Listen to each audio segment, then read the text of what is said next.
You are now listening to The Sports Table. You know what's funny about Highly? I went to a restaurant. I had to pick up some food. I go to the restroom, all Hispanic. You know, you see like flies everywhere. I look to my left, and it says blokes. I look to my right, and it says Sheila's. I'm like, so these are the doors at Outback Steakhouse. Yeah, they just stole the Outback They stole the signs from the Outback Steakhouse, and they put it on the front of their doors.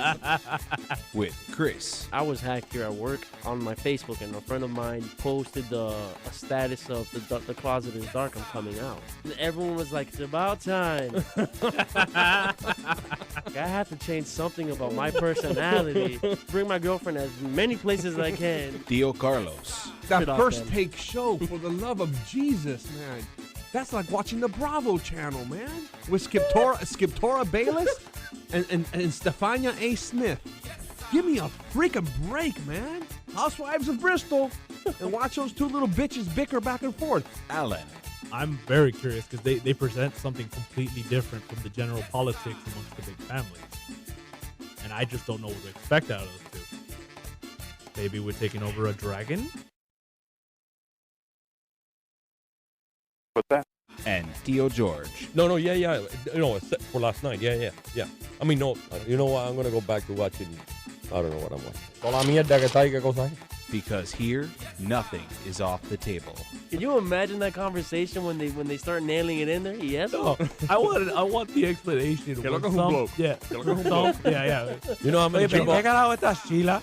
You know ¿Cuánto va un Chila? You know how many people have stopped in front of the doors and gone back and asked, where the hell is the men's bathroom? Porque vi un bloke ahí, pero ¿qué es eso? ¿Qué coño bloque y chila ni un carajo, chico?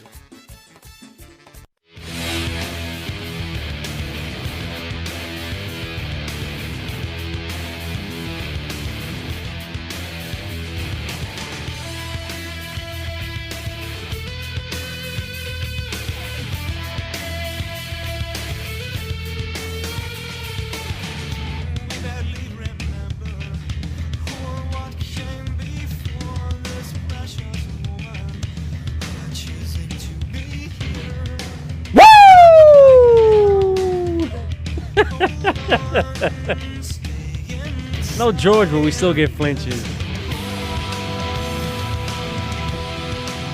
Welcome back, everybody! Yay! Woo! Woo! We are back here another week, another day at the sports table with everyone. I'm Chris, the host, and all my co-hosts are here. Alan to my right. Hi-yo! Theo Carlos to my left. I'm here. Theo George is not here, but again, we pull from the bench, and we pull out a show favorite. Halfbeard has entered the show. Yeah, baby. And I'm now back. hosts the mic. I like that. I'm back. And then my brother, Matt, is here for his second appearance. Matt, why don't you go ahead and say hello to all the people out there. Hello, everyone. He's single. He likes long walks on the beach and Holding hands. holding hand and Romantic candlelight dinner. and 3-word sentences. Hello, I'm here. He's a romantic. No words. gusto. He's a man of few words. But those words are powerful. We're back here to the sports table. This is my week for music, and of course, I was back and forth between two albums, but I had to stick with the one that I knew the most, and that's Tool.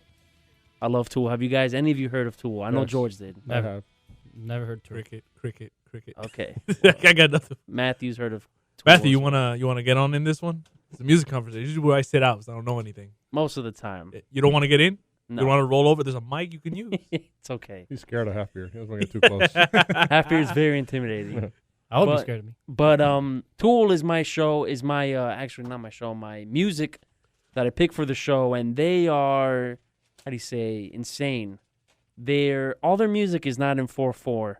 Keith knows what I'm talking about. Keith was in band with me.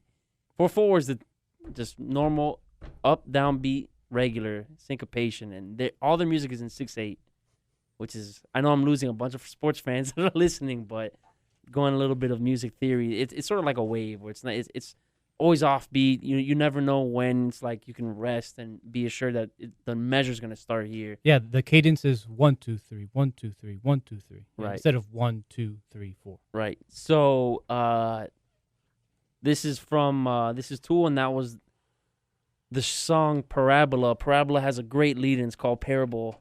And their music videos are very weird, but their music itself, the lyrics is heavy. You don't understand what's torturing them, but my God, they express it well because it weighs on your mind. Have you ever heard of any songs, any bands that just you don't understand where they're coming from, but when you listen to it, you're like, oh my God, it's tormenting It them. hurts. I could feel it I Pain. could feel it. No. Okay. I mean, I like to listen to music that's Happy. yeah, it's happy, man. It makes me feel good, not destruction and make me feel depressed. You don't Or listen the- to the- music that makes you think. You just want happy, Whoa, joy. just because it's destruction doesn't mean it doesn't make Well, it you makes think. you think. You wonder what they're suffering, and it makes you just ponder. My God, that's some real pain. Yeah, no. I like thinking. I just can't really do it right now. I don't think words mean very much to some of the music listeners. Really?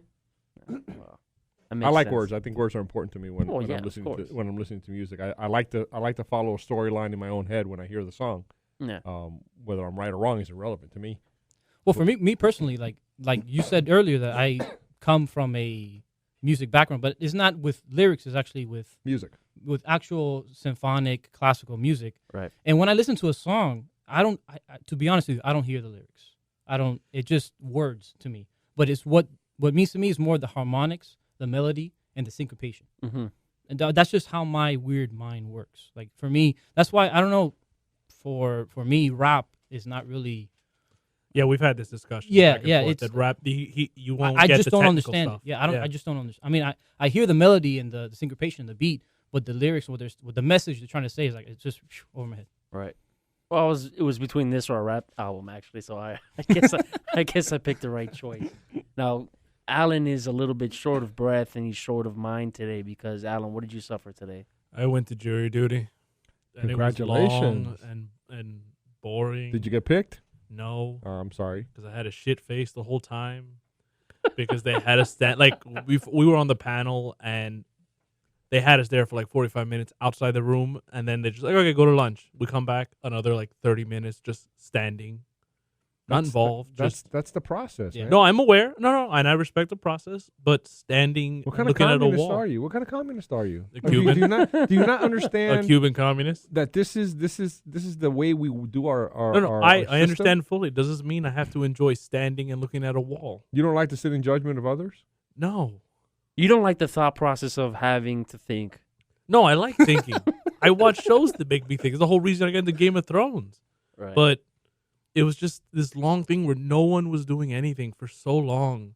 And I woke up early, and I never do that. Have you ever served on a jury? No. I met somehow every time they call for me, it's weekends that I'm actually out of town, and they never like reschedule. They just kind of let it go. I have this thinking that when it comes to juries and to being summoned for one to jury duty, that once you get picked onto a jury and once you work in the jury setting and you work within the system, I would say that 80% of the people would want to repeat that process. Really? Once you're in it, because it is such a gratifying process to see how it works, to learn about the inner workings and the legal minutia that goes back and forth in the system, that I think that although, saying falling in love with the system would be an exaggeration, I think people would learn to appreciate what it is that the system is and the one we have and how it imparts justice or injustice. Well, it's really the fabric and the backbone of our judicial system. Us,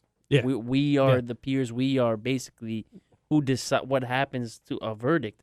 In other countries, a judge does that, a lawyer does that. They sometimes don't even do it.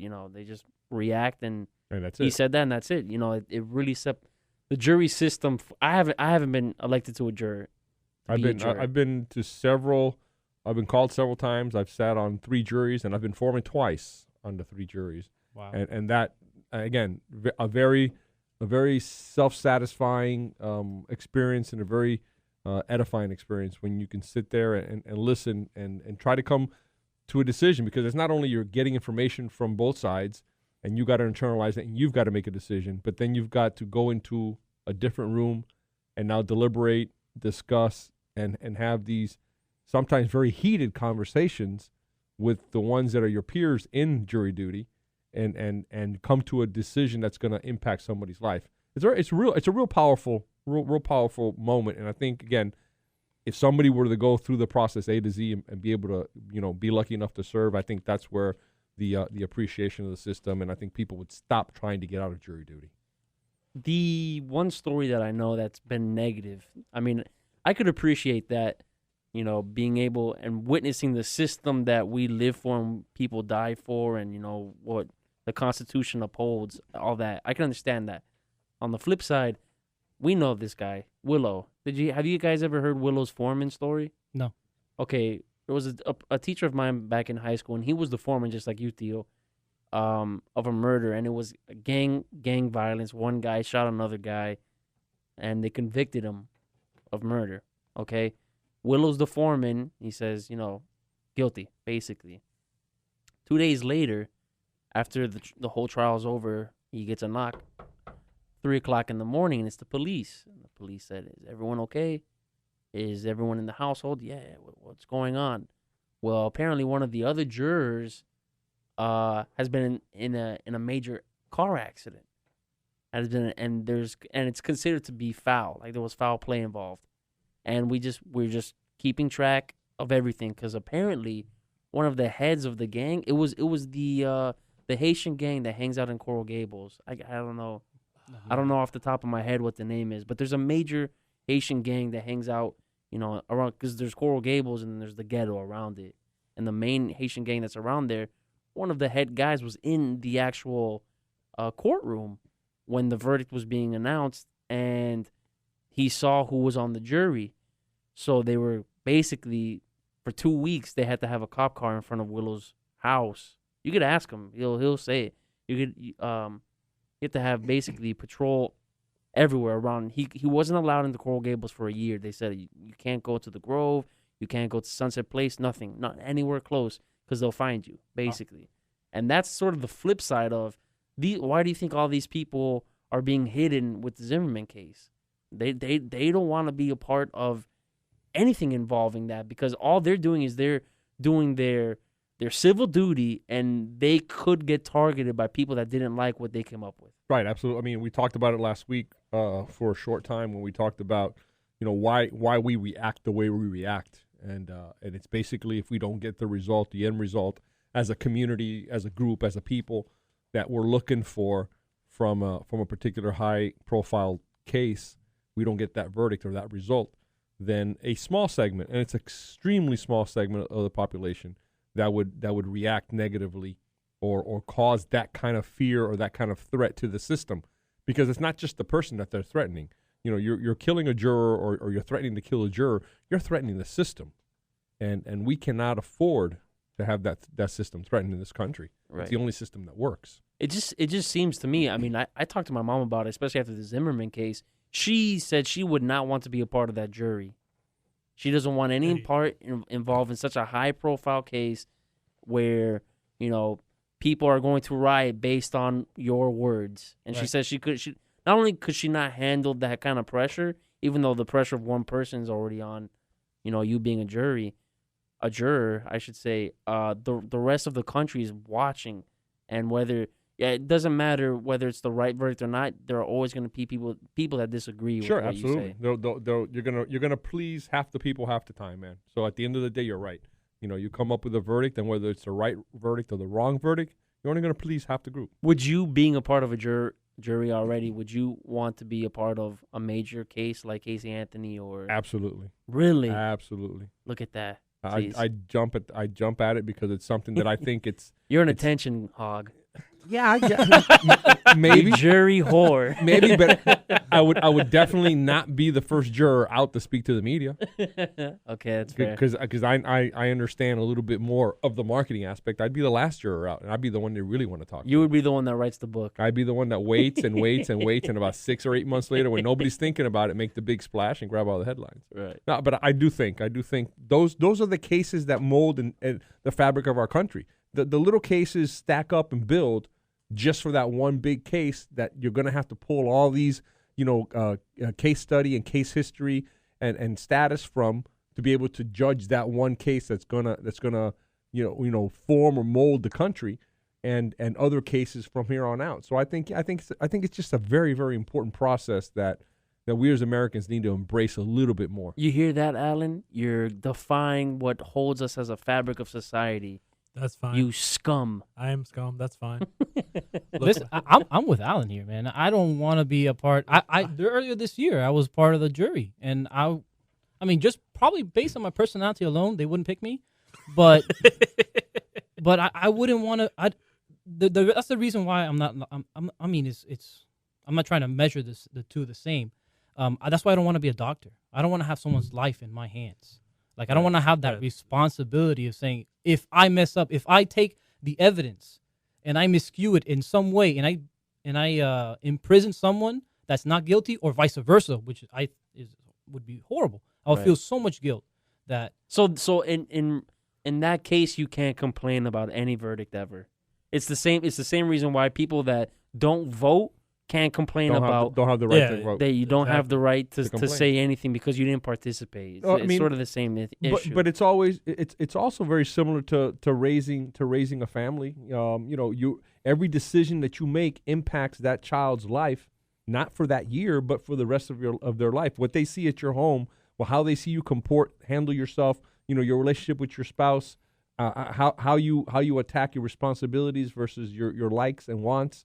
All those things are what form and mold your kids as they're growing up. So, you as a father or as a head of a household, you're also going to be imparting those kind of life-altering decisions upon them. It's just a little bit differently when you're doing it outside in a courtroom. So it kind of all intertwines, and it all works basically the same way. He's basically saying nut up. Yeah, don't run away from it. Don't run away from it, because it's something that'll make you a better person. It'll make you a more analytical person. It'll make you a person that likes to listen, watch, observe, and then come to a conclusion. Because we all have to make tough decisions at some point in time in our life. And it's the ones that are able to make those decisions are the people that move forward and set good examples for their kids and their family. For me, it was gratifying. I would think it would be gratifying to be a part of the system, I was a part of, even if I didn't make the cut, like Alan didn't make the cut, I wouldn't purposely try to get out, but I just would want to be a part. I felt so proud when I was 20, when I voted for the first time, and I got that little sticker that said I voted in the American flag, and I put it on my chest, and I was like, yeah, America. Yeah, well, see, I was happy for that. I think I would feel the same way if I was a part of the system. I've been voting forever, and I still wear that stupid sticker. Yeah, and I wear it all day long. That day that I voted, because I believe I'm not one of these flag waving guys that walks around, but I believe that this is by far the greatest country in the world. It's not even close. Right. And what we have here, we wouldn't have anywhere else. But I appreciate the process. And I want to be able to bitch and complain about who didn't get elected or who did get elected. It's true. Well, I mean, we got a lot to get to today, sports-wise. We actually have sports, gentlemen, to get to, and it doesn't involve only baseball. Yes! There's a little bit of basketball news. It's a little bit of basketball and a little bit of football. I think I just wasted all my energy. We're there. We are 3 days into Dolphins training camp. Yeah. Yes, we are. Was I the only one that said that? Yeah. Left you out to dry.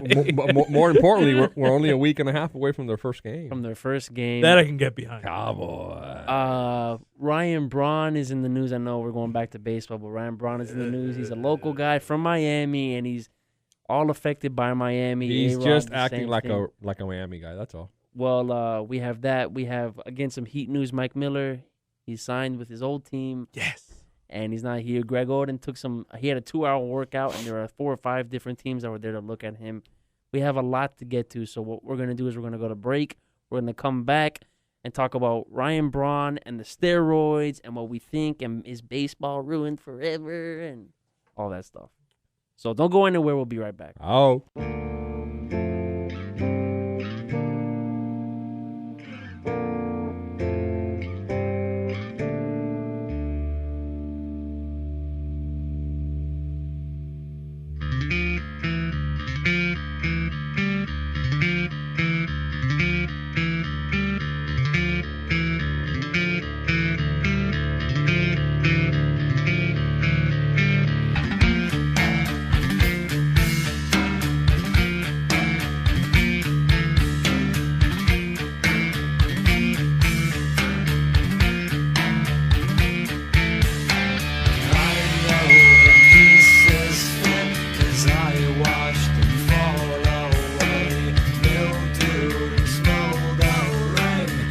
Wow. That was interesting. Adventures in technology.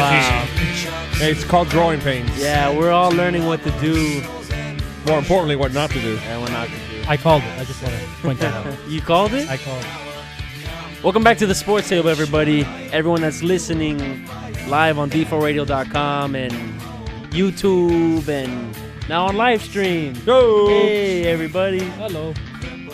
Welcome for watching and listening to us on the Sports Table. This song, unfortunately, with that giant screech piercing my That wasn't a part of the brain. song? No. I thought that was what you were talking about, though. The waist heavy on The your porn? Yeah, I not. What? What? I meant the pain. Oh, pain. I meant the pain. Pain. Oh my god. It's completely destroying one of my favorite songs of all time. This is on my top 5 of all time. I don't know if you guys have heard this song. This song is called Schism by Parabola, again from Tool, but this song goes on. It's like 7 minutes of non-stop wave, you know, that you feel it in and out, in one ear and out the other, and it's great. Top 5 of all time. Do you guys have a top 5? I like to make lists. Do you guys have a top 5 of songs? I can't stand lists. I can't stand countdowns. Really? All those things. Oh my gosh! In any shape. So or you're form. like with your hands crossed on the 31st of December. You're like, man, fuck this. I can't stand. Yeah, I don't want to see that. It's a countdown to the new year. Yeah, Alan? man. It'll get Well, there. As far as music, I'd say Faint from Linkin Park is always in there. After that, it just depends on what I remember at that moment. Okay, that's 'Cause fair. I don't trust my memory. I mean, there's so many. It's like picking a favorite movie or a favorite TV show or something. You like don't that. have a list of that either? No. Oh, God. I just have songs that I like, not favorite or whatever. There you go. Well, we have to get to some sports today, actually, because there is stuff. Again, we have to say thank you to Raul and the live streamers. Hello, everybody, Thank you, Tiro. for coming in. We'll work out the kinks. We'll work out where we should, rest everything and make it sound still pretty good. I mean, not that we sounded good before, but we Right. have to sound pretty good compared to what it is now. But we're working on a lot of stuff. Halfbeard's in here with Alan and my brother and Theo Carlson now, Theo Raul, and we have sports and we have baseball and we have some sound to get to. Before we start. Oh, that's right. I'm sorry. I have Halfbeard has something to say. I have something to say. I just want to congratulate all of you for 20 some odd shows. True. It's This is 22. 22 shows. Congratulations. It's awesome. You guys been going on for a long time. You guys have a Facebook now. You guys have Twitter. Facebook. And I'm a follower of your Twitter. And you. Twitter will begin getting used very shortly. Right. And the live stream. We also have. So I just want to say congratulations to you guys for accomplishing those feats. Thank you. And congratulations for having a video over 100 views. which is- Hey. Yes, thanks to you and your family. That's right. Okay, look, listen. You freaking bastard. First of all, I don't know why you're complaining. You got 100 I'm views. not complaining. I just like to see you put that same type of effort in Okay. when you're not part of the show. Okay. This is. all. I'm going to give It's you fair this is not all- criticism. I'm going to Wait, give you It's this is one. fair not- criticism. When is what did he it become is. the marketing department? This is not all about you, Halfbeard. This is the Wait, table. Babu, a listen, table listen. has 4 legs. We all stand together. This is fact. This is truth. One of the legs is in here. And he Half- picks up the other. He picks up the other beard. Halfbeard's that half third broken Appendage. Yeah. that cue stick that you find in the corner that's broken. You stick it under the table and you hold up the table. You know, For Theo Yo. Raul's table, it's more like a toothpick. Though. Yes. yes. So this is the pirate from last week, Halfbeard. This is Halfbeard. Yeah.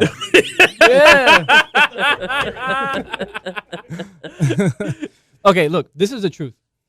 The people from my family, the only people that've seen it, or I'm not seeing it. I mean, it is a video, but that've heard it is my mom, my dad, and my brother. That's it. There's no more people, less people. I showed it to my mom. I said, "Mom, take it to your work, show people." Yeah. She didn't know how to do that, so I sent her the link and everything. But I guess no one has computers there.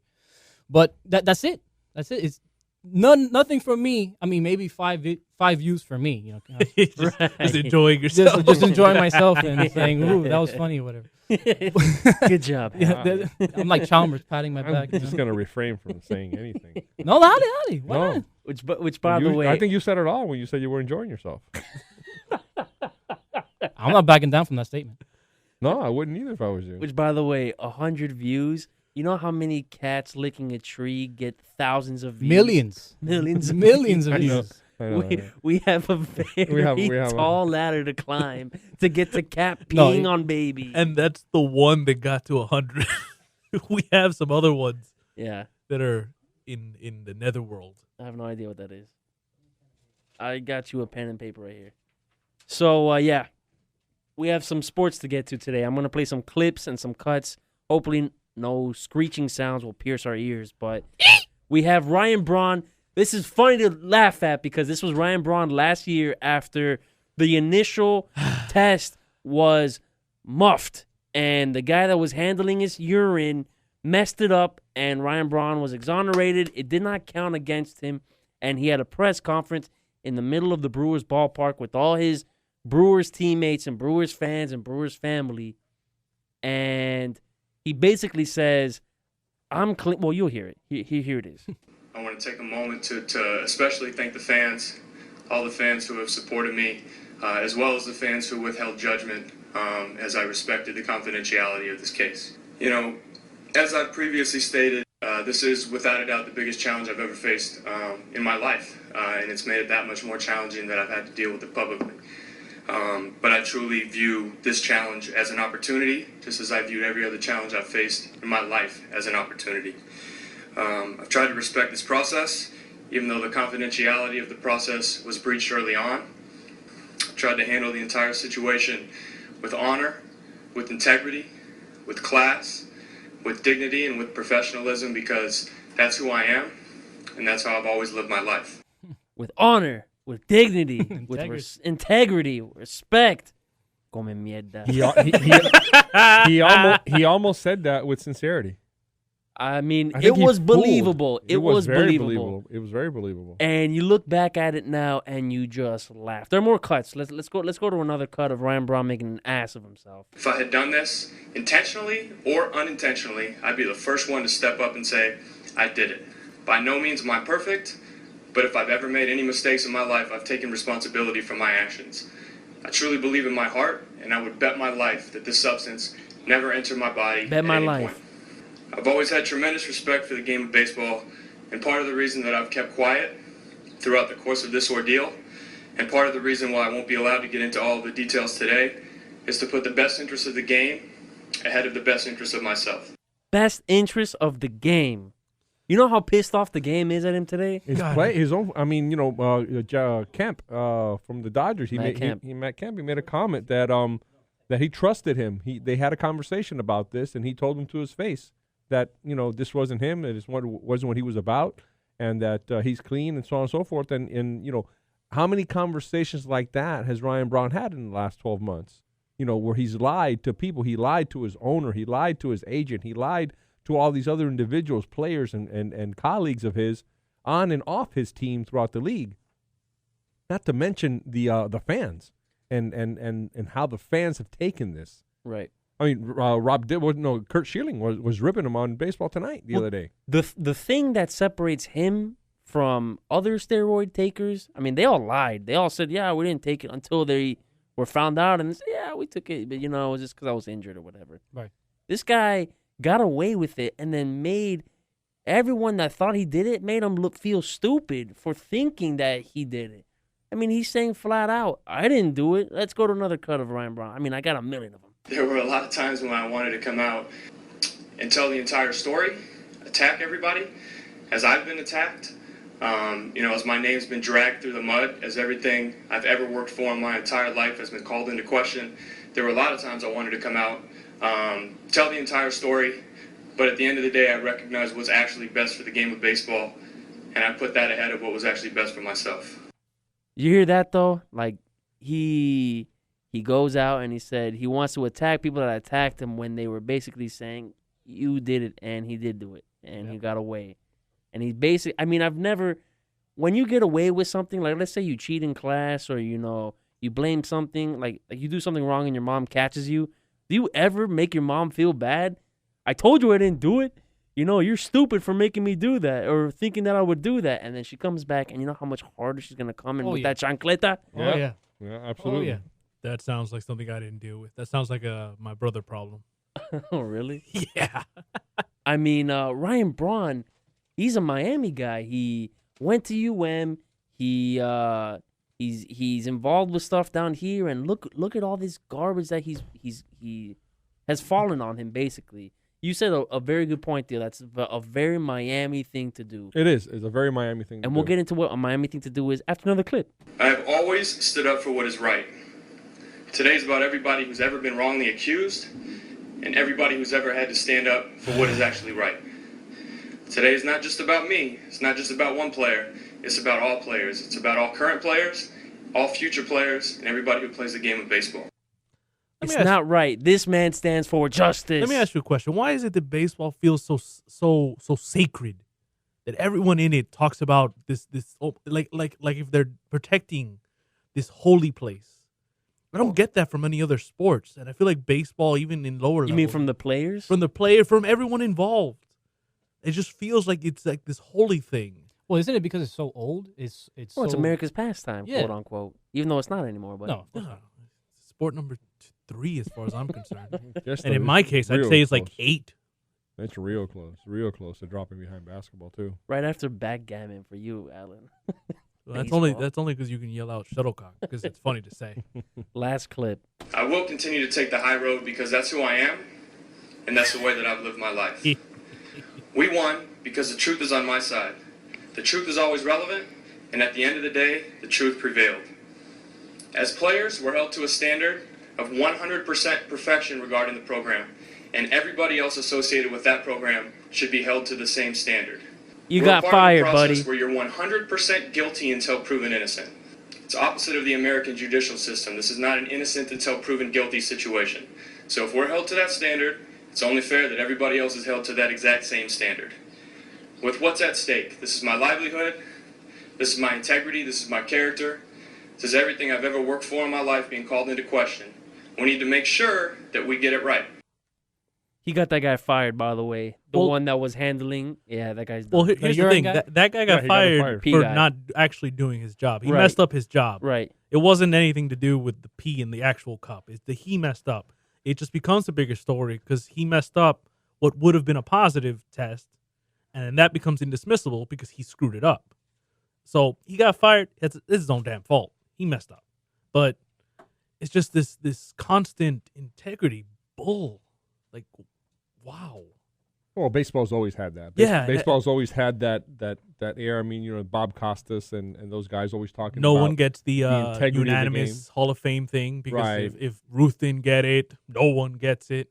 Right, and they are. They're is very sanctimonious, and it's always thought of as the game. What the an game that excellent brought word. the country through multiple wars, the game that was there when the country needed support. You know, that kind of ideal in this game. Sorry. My back is killing me, by the way.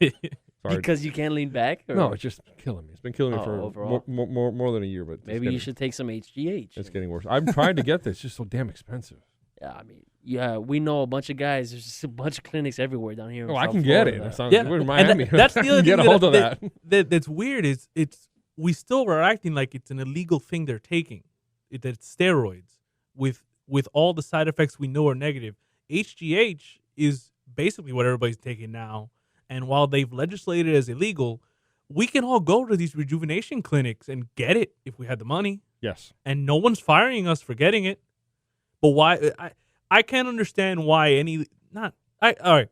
I can understand why a league would say not to allow it. Really? You Be- can? Can you explain that to me? Because I don't. Only because of this. Because if you go with the trickle downward, and it's very abstract in this sense, you don't want to make it so that in the lower ages, kids that shouldn't even trying stuff like this are trying it. Now at the pro level, I don't see a problem. You're keeping your investments healthy. Yeah, you're keeping the high Intact. product that you have Yeah. out on the field. Like if you tell me the Dolphins wouldn't want more of Jake Long while he was here, instead of his shoulder falling out of his body, no, they would rub whatever cream and keep him on if they could, if it was legal. Do you think that HGH would work on Jeff Ireland, make him a better general manager? No, No, there's no, No. cream for that. no, sorry. no. There's no cream for draftism. There's no Okay. cream. I don't Sorry. think it affects the brain. Draftism stupidius is not affected by I don't know, Well, I mean- maybe if you inject it in the cerebral, right there, in the stem. in the of back. cortex. Yeah. If you do that to Carlos, he'll just end up giving him a lobotomy and just completely get rid of him. But let's review what happens to Braun. Braun now, baseball, cuts a deal with Ryan Braun. After all that defense of himself, he cuts a deal with Ryan Braun. He's suspended for the rest of the year, no pay. He's going to lose about $3.2 million for this year. Chump change for him. Right, because he's owed $100 million in the next 5 years. Right. So that's what happens with Ryan Braun, and that's basically the length of his penalty, because this is the first official time, because the last time it didn't count because of the P thing. Well, the other thing is it's part of a deal cut, because I think Major League Baseball, what they were aiming for is, one, they scared him enough that he accepted the accusation, but by cutting a deal and Braun saying, yeah, you got me, this guy Bosch now becomes credible. It's not just, some dude in Miami with receipts. Right. Now he's a credible source for who went there and for what. So now the other 80 or so players, they can't really fight it that well. They can go to appeals and all that, but they're probably all going to lose. Well, I mean, this is what's going to happen now, because Ryan Braun cuts this deal, and we'll get into Braun right after this point. They're going after the big dog, A-Rod. They have, apparently, I mean, I don't know, but they say they have so much information on A-Rod that A-Rod might not play baseball again, might not play in the major leagues again, because this would count as part 2 and 3, because he already got strike 1 when he was found out, and he had the one-on-one interview with the guy from CBS, and he's like, yeah, I'm sorry. He was wearing the really nice, sweater, and he looked really nice. Is that what did he test then? Yeah, he failed. He had failed the test. Yeah, I think that was back in But 2010. he hasn't failed the test now. No, but not yet. They couldn't apply it. Yeah, but technically Braun didn't fail any tests for this. He cut a deal. He cut a deal because they and had A-Rod's seeking a deal too. Well, if A-Rod seeks a deal, it's not going to be a deal that eliminates his career. I guarantee you that. A-Rod wants to play baseball, and he wants the $96 million that are left in his contract. Baseball might be at the point, and this might be the Yankees yelling at Bud Selig, here, don't let him come back. Don't let him come back. Sure is. Because he's owed a lot of money. Oh, my God. But that's another issue. But we'll go back to A-Rod for a second. Braun, though. Braun is a Miami guy, man. Theo Carlos, explain how this is so Miami. Explain, sort of, go down the train tracks of where that thought process came from. Well, I mean, it's society in general down here. I mean, all those different supplements, for lack of a better term, are available to anybody and everybody out here.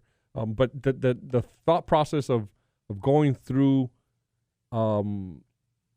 getting caught lying, denying it, and then hoping that the public will buy you back and be back into it is a long-standing tradition out here. It happens all the time, and it happens nationwide, not just a Miami thing, but out here, since we're here and we see what goes on, and it's so obvious out here that we've seen it with Alex, we've seen it with other individuals. We got Congress now with Wiener and his Oh my God. and his Wiener for the second time.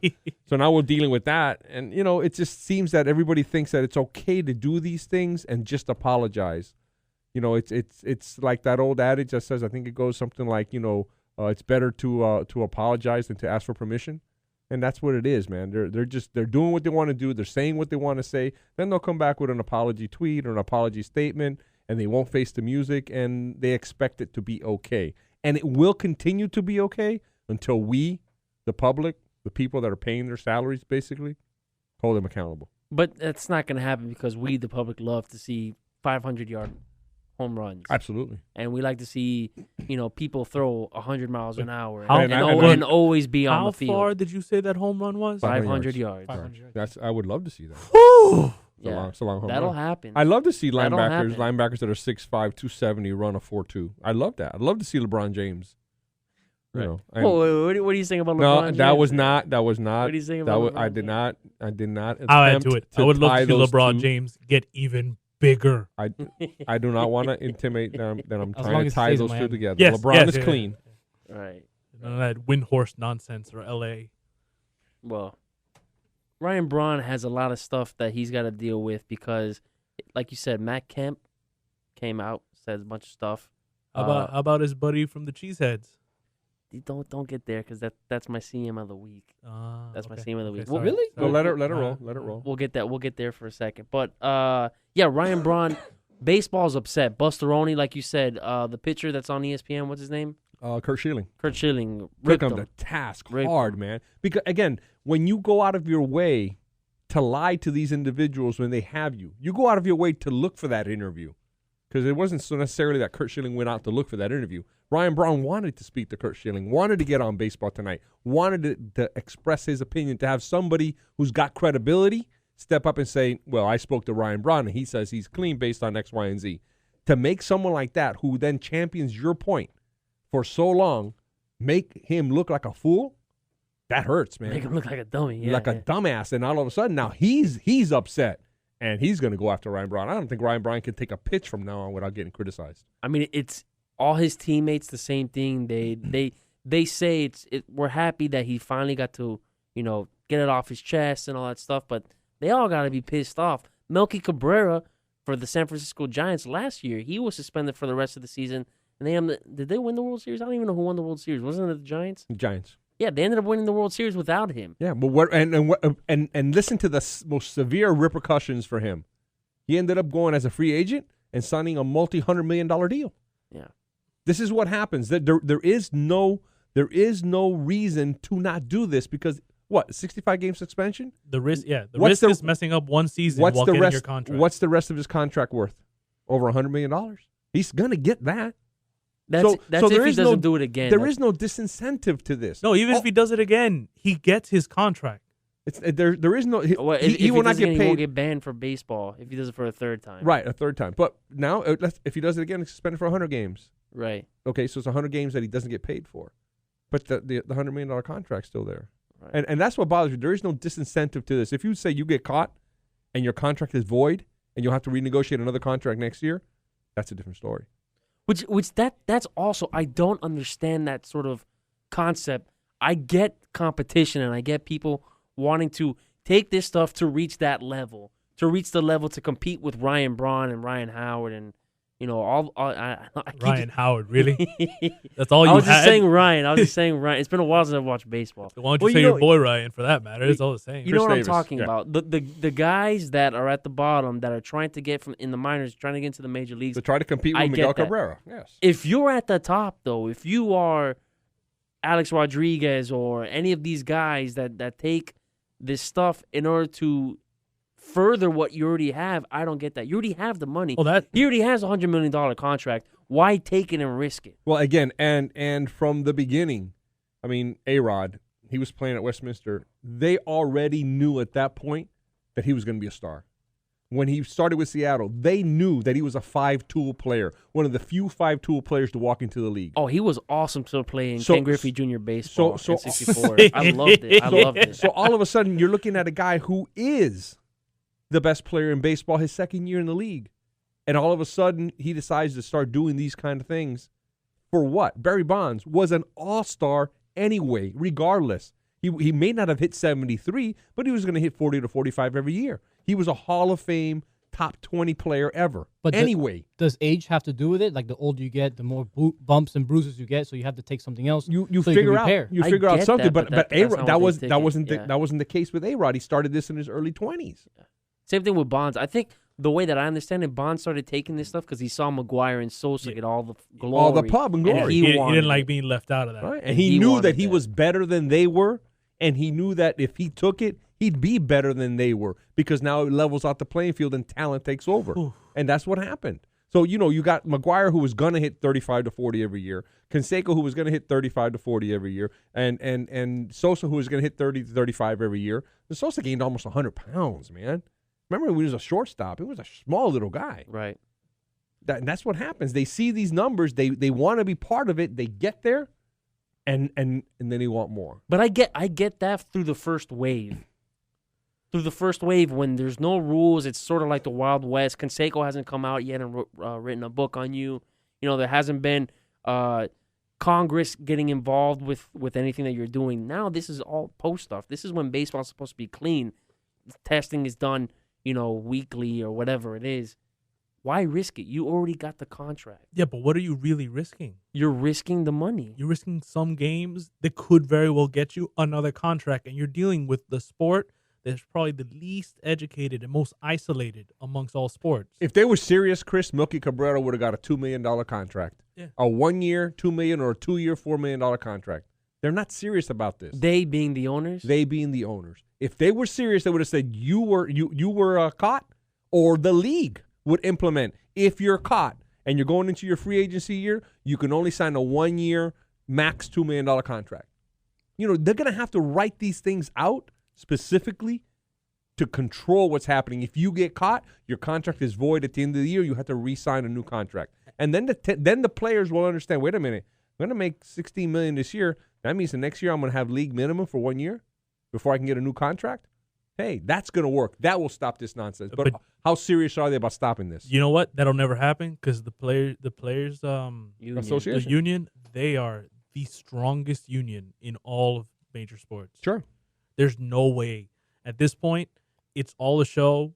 We all have the witch hunt, and they'll keep giving the contracts. Okay. The only people that are really pissed about this are the players with their sanctimonious attitudes and the writers who are even more sanctimonious than the players, which is hard to beat, but they are. If you want to stop this, that's the only way to do it. You need to stop it there. You need to tear down. You need to tear down that house and rebuild from the foundation up. Yeah, it needs to be you're willing to do that, that's change. not happening. But going to your point, like you said, the owners don't really care or are not incentivizing.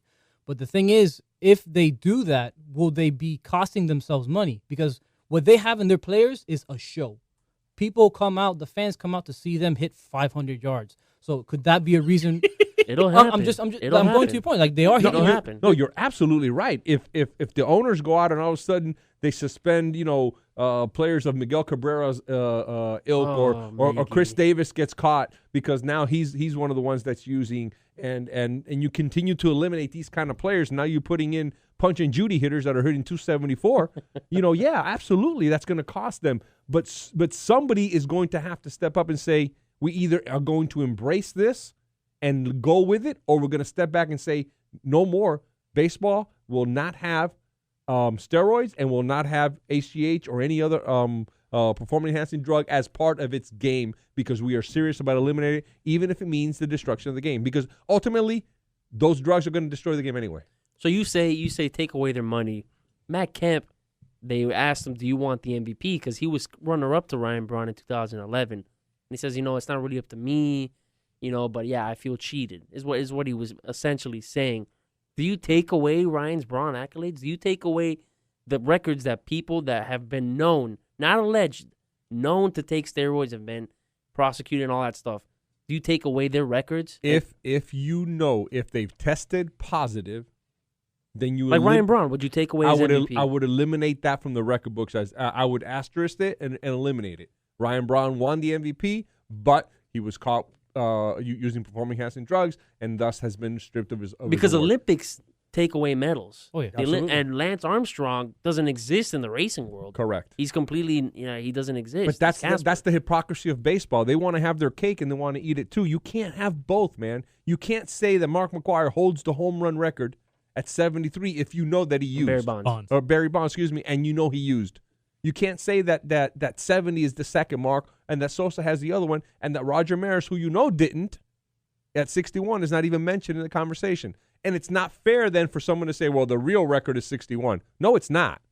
Based on baseball's books, the real record is not 61. That's Barry Bonds. So if the owners want to do this, they need to step up and make it across the board. If you used, you don't exist in our record books. If we proved that you used, not alleged, not that you just grew and it looks like you used, but if we proved that you used, then you don't exist in our record books. That will impact players because these players play for posterity. They play for longevity. They play for their egos as much as anything else. They want that record. They want their name to live on forever. Well, I think the first part is right. They play for the money. They play for the money. They Absolutely. want the money. They want the cash. Secondly would be the records and all that stuff. Mm-hmm. I think if Ryan Braun was like, okay, give me the $100 million, you can take my MVP and shove it. I don't think he would care. Quickly. So, I mean, it's pretty interesting to see. And by the way, talking about the owners, we have one of the shadiest owners here. If Ryan Braun or Barry Bonds played for the Marlins, Jeffrey Lurie would piss for him. Jeffrey Lurie would be in there pissing for him. He would find a way to put his urine inside that cup. Yeah, it would be taxpayer funded too. Of course, we'd have to pay for that. We would have to pay for. We'd have to pay for the cup. Going to the final point of baseball, and then we'll go into some other sports in the next segment. Alex Rodriguez is another guy, and he gets paid a lot of money. He gets paid a lot of money, and he's old and he's hurt, and now he has the weight of all of baseball crushing down. He saw what happened to Ryan Braun, and he's like, "I'll take that. Can I take that, please? Be done for the rest of this year." Because it would help him anyway physically. They are going to crush him. Again, this is from everything that we've been reading and hearing. So, if you are Alex Rodriguez, how do I ask this? Do you want to come back? Would you want to come back to baseball? Would you? Because there's this clause. There's this clause where if Alex Rodriguez is unable to come back due to injury, the Yankees he'll get it through insurance. Alex would get it through his insurance, and the Yankees won't have to pay him anymore. Correct, and that's what the Yankees want. And that's what both parties want. If you're Alex Rodriguez, is that not the best option for you, even though you think you could still be able to play? That would mean that baseball, the Yankees, and Alex would have to be in cahoots to defraud an insurance company because Alex is going to be physically able to play. He just may be a little bit older, a little bit slower, a little bit fatter, but he's going to physically be able to play baseball and earn his money. And I don't think that's going to work. I think the Yankees are going to have to pony up his money, cut him, make him a free agent, release him, pay him the money, and if he wants to continue playing, if anybody else wants him to play, then somebody else will sign him, or he'll walk off into the sunset quietly. But I mean, he's not walking away unless he gets that Yankee money. He might not be able to play though anytime soon, especially with the weight of the suspensions and everything that's going to come on him. Again, we don't know what's going to happen, but due to what we've been seeing, it's going to be a lot. It's going to be a lot. If he's already pleading and trying to make a deal with baseball, it's going to be maybe 2 years before he comes back. Well, they're talking about them. The Alex Rodriguez camp is talking about fighting this all the way because there is alleging, according to them, there is not nearly as much evidence against Alex as there was against Ryan Braun. Really? I heard the opposite. I heard that there's so much more that they have. And I heard, and God, can I really admit that I got this information from listening to Stephen A. Smith? Go for it. But it wasn't on Stefania. it wasn't on Stefania's Bit Show. It was okay. Then it's credible. It was on. As long as it's not on that. No, it was on ESPN. He said he had just gotten a call 20 minutes earlier from Alex's representative stating that they were going to fight this because there was not nearly as much on Alex as there is on Ryan Braun, so they will not be accepting that kind of a suspension, and they're going to fight it tooth and nail because the Yankees are just trying to get out from under the contract. Right. So I think that's the case. I think they'll fight it. I think there'll be some kind of medium, middle ground where they'll meet, and I just don't see him walking away from the game. I think he, above all people, wants to be remembered as a great baseball player, and I think the money's important to him. But I think he wants to be remembered as a great baseball player. He wants to prove that he can do what he was doing or close to it without the PEDs. Right. And I think he's going to give it one more shot. I mean, do you guys have? I mean, it's look. If I'm him, I'm sticking any which way to get that contract. I don't want it voided. I don't want to accept a deal and lose out. That is GDP money. It's so much money. Right. He could fund half of Africa with it. So I do what I can. If I got to appeal, if I got to fight, just to get the checks coming back in. As far as actually playing, I'm with Carlos. At some point, he won't be able to play. So unless they are insurance fraud. Right. Or they hire someone to put a bat to his leg. I mean. Why? Yeah, man. Why? What was that, Tanya Harding? Tanya Harding. Yeah, I don't see the insurance thing working out for them. Because again, he's healthy enough to play. He according to them, he could have played. He could have been playing now. Really? Look, man, it's baseball. If Mo Vaughn could play, half of Alex Rodriguez can play. Come on. Well, this is what we're gonna do. We're gonna go to break. We're gonna come back, clean ourselves off with all these PEDs and urine talk and Alex Rodriguez. I feel stronger. And that's that cream I gave you. I always feel strong. Well, we're gonna go to break. We'll come back. We're gonna talk some Dolphins, guys. It's been seriously. When was the last time we had a Dolphin segment? Since January, February? Probably February. Yeah. February. Actually, no, that's not true. We talked a few shows in a row about the stadium, but that's not really Dolphins per se, like roster breakdown. But we're gonna have Dolphins, guys. Dolphin talk. Welcome back. Stay tuned. Don't go anywhere. Send in your Dolphin questions. Why do you have to one-up me? Just let me be the last word. Okay. Go ahead. Finish up. Bye. You done? Segment over. Damn you, Alan.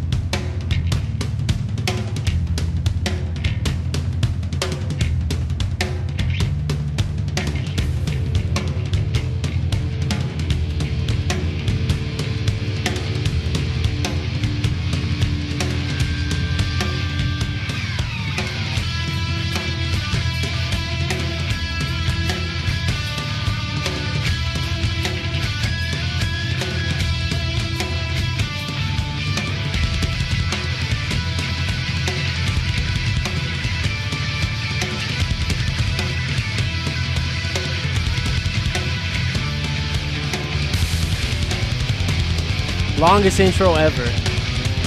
Just because I want to get to this one point. That's fine. I have no complaints. Shut up. Yo. Suck it!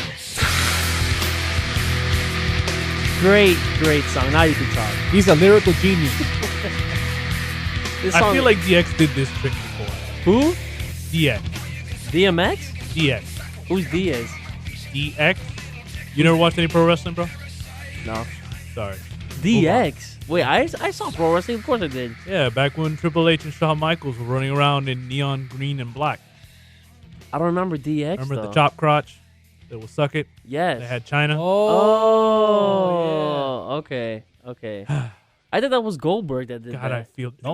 Goldberg didn't speak. Come on now. That was just Goldberg, meat. Goldberg went like that. No. Yes, he did. No, he did the thing. Oh like no, that. he went like this. Yeah. Yes, that's. I mean, for those that are listening, he went like He I don't know how to exploded his describe hands it. from Yeah, the middle of his exactly. sternum And outward, then outwardly. outward in a rage That's of exactly. power. Who did the suck it one then? Who did That the was one? all of DX, DX, bro. yeah. DX. Triple H. Triple H. You said Oh, HBK. DX was the group. Yes. Oh, I thought Yes. DX was the wrestler. I thought you were talking a specific wrestler. Triple H, Ah. man. Triple H. I do remember that. Now he runs it, doesn't he? Run? Yeah. WWE? He's married. He's married to the boss's daughter. Dude, I watched wrestling. All right, maybe I wasn't as crazy as you were, but No. I watched- No. Don't insult my wrestling look, man, fandom. Look, it's Brigham, Jason, Adam. Those guys watched with fervor. I didn't was watch in the- it for the great show. Yeah. Did you used to believe it was real? Of course. Yeah. I mean, when you're a kid, yeah. of course, you think it's real. You, Carlos? No, I always knew it was a fake. Yeah. Did you believe in Santa when you were little? What's that? Did you believe in Imagine. Santa? Once I was 3, it was over. Did you teach your kids Santa? You know what? I did. You I did? did, and it was very heartbreaking when I told them last year. Them being 17 years old and under. Right. Did you believe in Santa, Keith? Of course. I mean, Of course. I mean, I didn't believe in Santa. are you serious? My parents raised me not to believe in Santa. Oh, I view it as a and look cultural at thing. the product that came out. They really messed up. Yeah. Well, at least you have more culture than me. I mean, this is really a dichotomy. It's like That's me I- recovering. me. I believe in Santa, and I'm referred to as a half beard. So I don't know. Fair point. Fair point. Not that Santa and wrestling are the same thing, but it's just people believe it in it or not. I used Right. to believe wrestling was real. Yeah, I did too. Oh my When god. The Rock, Stone Cold Steve Austin, opened a can of whoop ass, and I'll go farther back. Oh, he's real. He's the only one that's real. Out of all the wrestlers, he's That's he's because there's no better be. move. He There's a better sleeper be. hold and some kind of stunner. That was Right. it. The Stone Cold Stunner. Yeah, and I remember I did that once in like 7th grade in PE. I just walked up to somebody in the middle of football, like we were playing football, and I just fake kicked him because he was in on it. We both of us liked wrestling, so I just fake kicked him in the middle of the thing, stunner. Do you remember that? Do you remember that trial or that case where the kid does a wrestling move on his sister or his friend's yeah. sister kills her? Nathaniel Brazil. Look at this guy. He knows everything. I love The him. Eye of Sauron. What happened? He's in jail, and he's actually appealing. Still? Well, he's appealing that unfair treatment in jail, and he wants to get moved from the jail he's in. So yeah, that was not too long ago that came out in the news. He's 24, 25. He was something like that. 12, wasn't he? Yeah, he was a young kid. Yeah, but he was huge, a big kid. Right. My God, you know everything. He is the Eye of Sauron. Dude, I'm telling you. Wait till I get my Photoshop stuff on this. We will have an Eye of Carlos. Right. Who did the People's Elbow? That's that The Rock. The That Rock. That was The Rock, Yeah, right? yeah. Yeah. Okay. Absolutely. I remember playing as The Rock too. There was a game on N64. I think it was called WWF. There was a lot No of those, Mercy. man.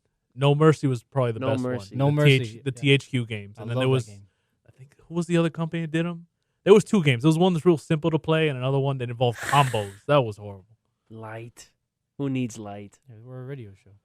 What was it? It was WCW. Well, it was WCW versus WWF. WWF. That's the game I remember. playing No. on the N64. You're thinking WCW, NWO. NWO. That's exactly NWO. what it was. I Yeah. I loved that game Okay. with the Undertaker and Mankind. Remember Uh, Mankind with the puppet, with the sock puppet? That was awesome. are you experiencing the same way as I am? Because he's got wrong federations here. No. What are you talking Undertaker, about? Mankind, or WWE, WWF? That's when they combined No, together. Yes. that's later on.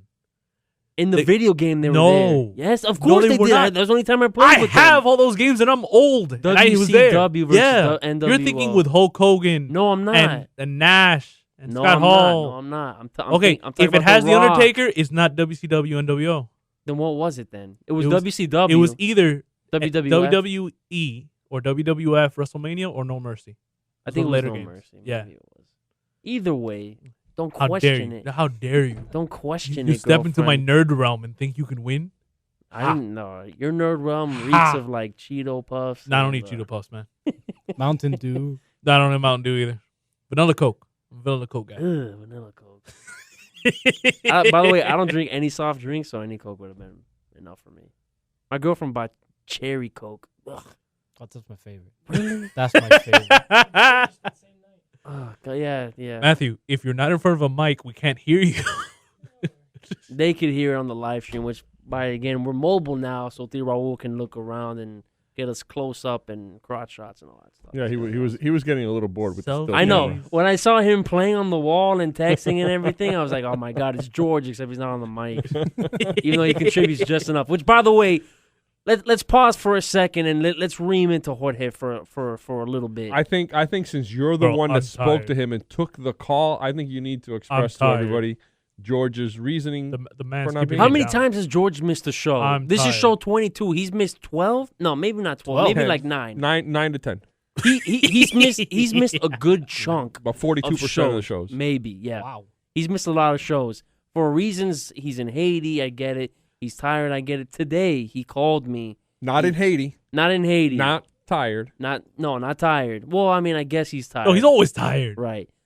He calls me today at 6:30, an hour before the show starts, and he says, "Listen, is it okay with you? But I'm not gonna make it to the show today. What's wrong? I just don't want to go in." I'm tired. He's like, No, The man's no. keeping me down. I'm He tired. didn't say he was tired. "No, he didn't say he was He didn't tired. say Just anybody says he was don't want to go. He just said he said he preferred to be home than to come into the show. He said, "I've been doing stuff all day, and I'd just rather be home than go into the show today." And is Word there, for word quote. I'm not is messing there anybody it up. home now No, no one's home because his whole family's at the beach. at the beach? So At he's the, at the home. beach, alone. Yeah, yeah. And you know what? We have Macaulay Culkin all over again. we have Setting up half traps beard. in his house. We have half That'd beard. be We have great. my brother. We have Stemmer. We have other people that come to the show and like to be here and want to be here. And Jorge, this is the first time that it's actually got to me, dude. You chose not to come, and it's not out of obligation or anything else. It's just because you didn't want to come, man.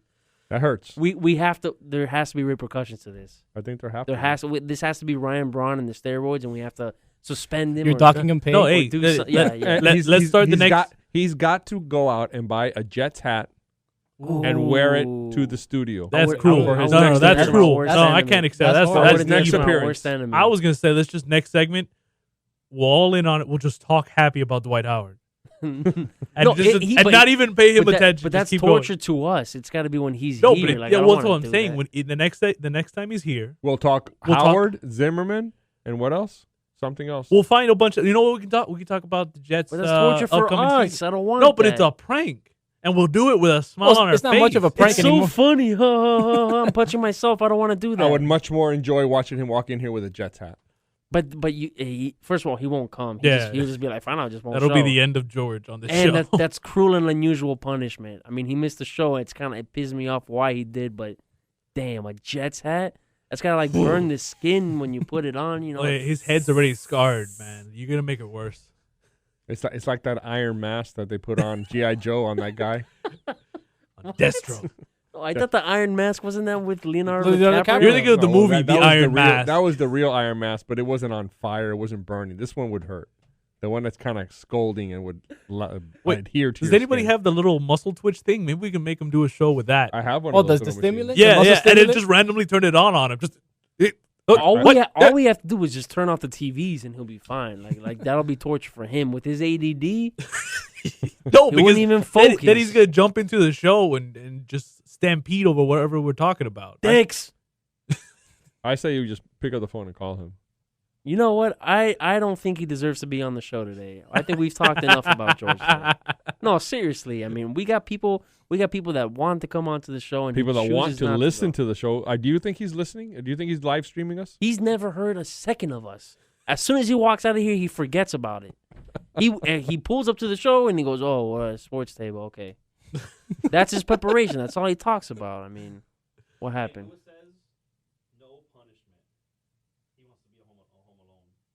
Who's Luis Del Okay. Toro says that. Thank you, Luis, Well, thanks, for Luis. saying that. He says that no punishment, he wants to be home. But you know what? The hell with him. That's what Louis, I you're say. not married. You don't have the right to say that. You've not gone through years and years of yes, honey. Right. Well, this is what's going to happen. We're going to switch from one annoying thing to the next. The Dolphins! No! Yay! This is the first time we talk Dolphins, Dolphins roster and team and players in about 4 months. Theo Carlos, have you been in withdrawal? I have, absolutely. You man. have? I just absolutely love football. Love the Dolphins. I love to talk of their inner management team Right. and what they do and what they don't do. For malicious reasons, but Yeah, nonetheless. but nonetheless, I Nonetheless. love to talk. The talk stimulates me. It really does. This is an interesting point, I feel, for myself at this moment in this offseason 2013. In the last few years, now, Theo Carlos can attest to this, and maybe my brother, it's been growing with such lack of passion and lack of emotion for each upcoming season. Everyone's becoming me. It's been growing like that for the Dolphins. Last year was the most where I was like, man, I really don't give a flying F about the Dolphins this season because I knew it was going to be a miserable team. Even after drafting Tannehill, the year before that, before we didn't even have a quarterback, I did not care. And then progressively, it was lighter. But the last few years has been really dark, where I just don't care. Yeah, it's the mediocrity. Yeah, They're not bad and they're not good. No, they're bad. Well, yeah, I mean, They've been bad. Keith. According to the records. I mean, But not the numbers, because the numbers don't really denote what type of team they've been and the type of management that we've had here for the last 8 years. That the number, the 9-7, 7-9, 8-8, 6-10, that doesn't tell you everything that the Dolphins have been during that time span. They've been inept. They've been on and off the field. I'm talking about off the field, because Okay. off the field is what's created the on the field ineptness. Right. It started with bringing in Bill Parcells and the way he started to bring in individuals who were not ready. And by his own admission the other day on during one of the interviews, he went out and said that he was given, or he was forced to have, Tony Sperano, who didn't have any head coaching experience and who may not have been ready at the time. Well, goddamn, you're the president of the team. You're making the decision. Who forced you to hire him?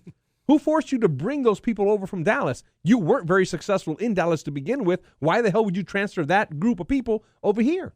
Because they like field goals? You hired Jeff Ireland. Field goal fist pump. So you gave him his first opportunity, and he's completely let you down and let down this organization. Then you turn around with your bag of money and walk away and leave us here with this clown running this team in Stephen Ross? And all of a sudden, he's supposed to believe in everything that Jeff Ireland does and has been doing? Well, the proof is there on the field. We have not had a very productive group of people, and the disarray in the front office and on the field has been more than evident. Well, I mean, the point that Keith was getting to, and you Steamroller. eloquently elaborated it, is that they've been so double bogey. They're not good and they're not bad. They're just in the middle, and lack of emotion is worse than being angry at the team. Right. People are angry at the Marlins. The Marlins would take that rather than not caring about the Marlins at all. And that's where the Dolphins have been the last few years. But this offseason, I have to admit, whether I'm ashamed of it or not, I'm actually excited about the Dolphins this season. You should be ashamed. I'm actually excited about the Dolphins this season. We talked a little bit about it last week with George, where I'm leaning, because Jorge's just like, he's a fanatic. They're always going to win the Super Bowl. Tannehill's going to be better than Marino. He's They're drinking always the going to be Kool-Aid. better. Right, yeah.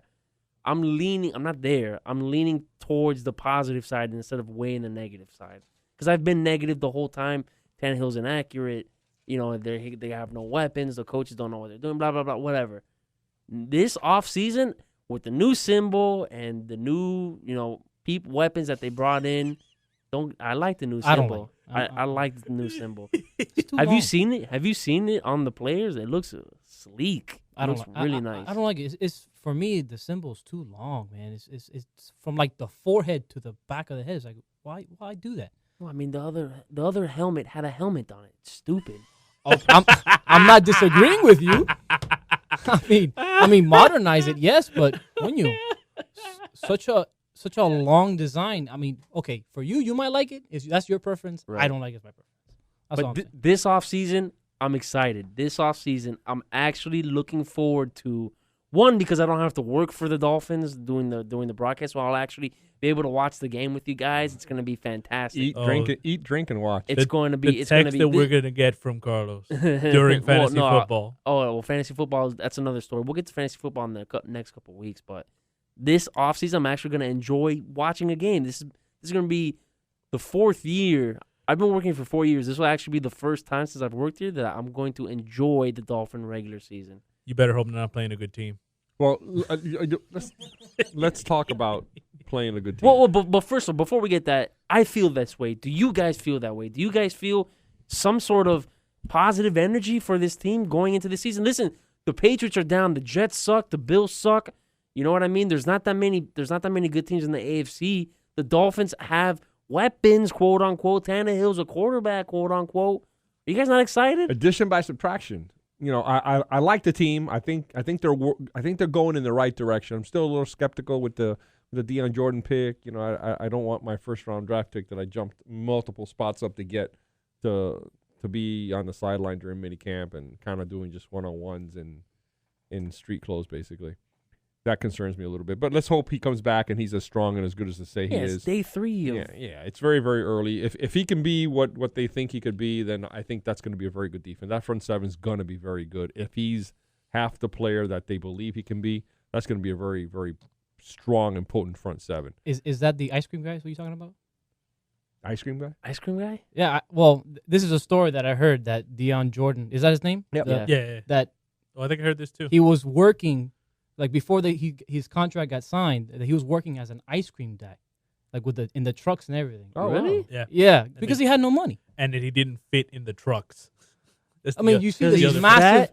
No, he's huge. He's dude. huge. Tall. Well, he's tall. No, yeah. but he's Not huge. skinny. He's skinny. He's a Yeah, rail. but that's still Imagine- a lot of height in little trucks. You know Hopefully he how ate a small lot of those ice trucks cream. are? And some weight. So, yeah. I used to love the ice cream truck. Oh, yeah. As you can see. Yeah, I mean, Well, again, they can't. Some of As them they can. can see. he's a talented guy, and I think that I just think he definitely needs to put on that weight. I think offensive tackles in this league Ice cream helps. are big men, and I think that unless he's going to run around every single one of them, Yum, he's yum, going to have a drumsticks. definitely difficult time trying to get past some of those offensive tackles. But you're not excited? You're not, No, I'm excited. A, I'm excited for football. Period. There you go. And B, I'm excited. So let's put a for number my to Dolphins. it. From 1 to 10, I am excited, including fantasy football, regular football, and the Dolphins coming back. I'm at an 8.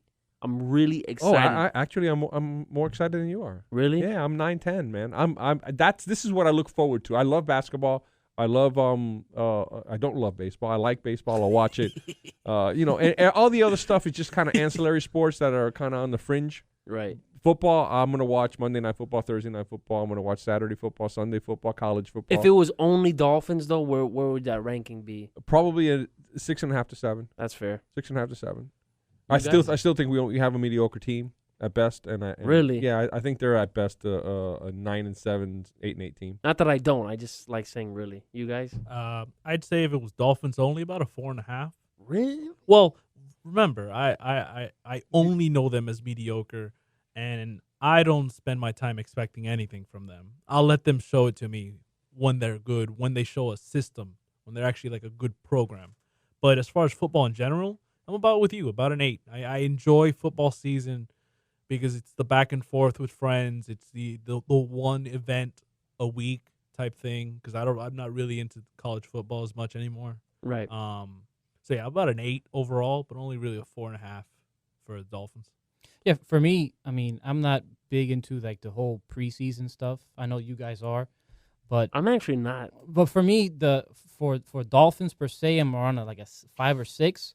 But for football, I mean, I can't wait for It's football. back. I can't wait for It's it to back. oh man, because this freaking baseball thing, I can't.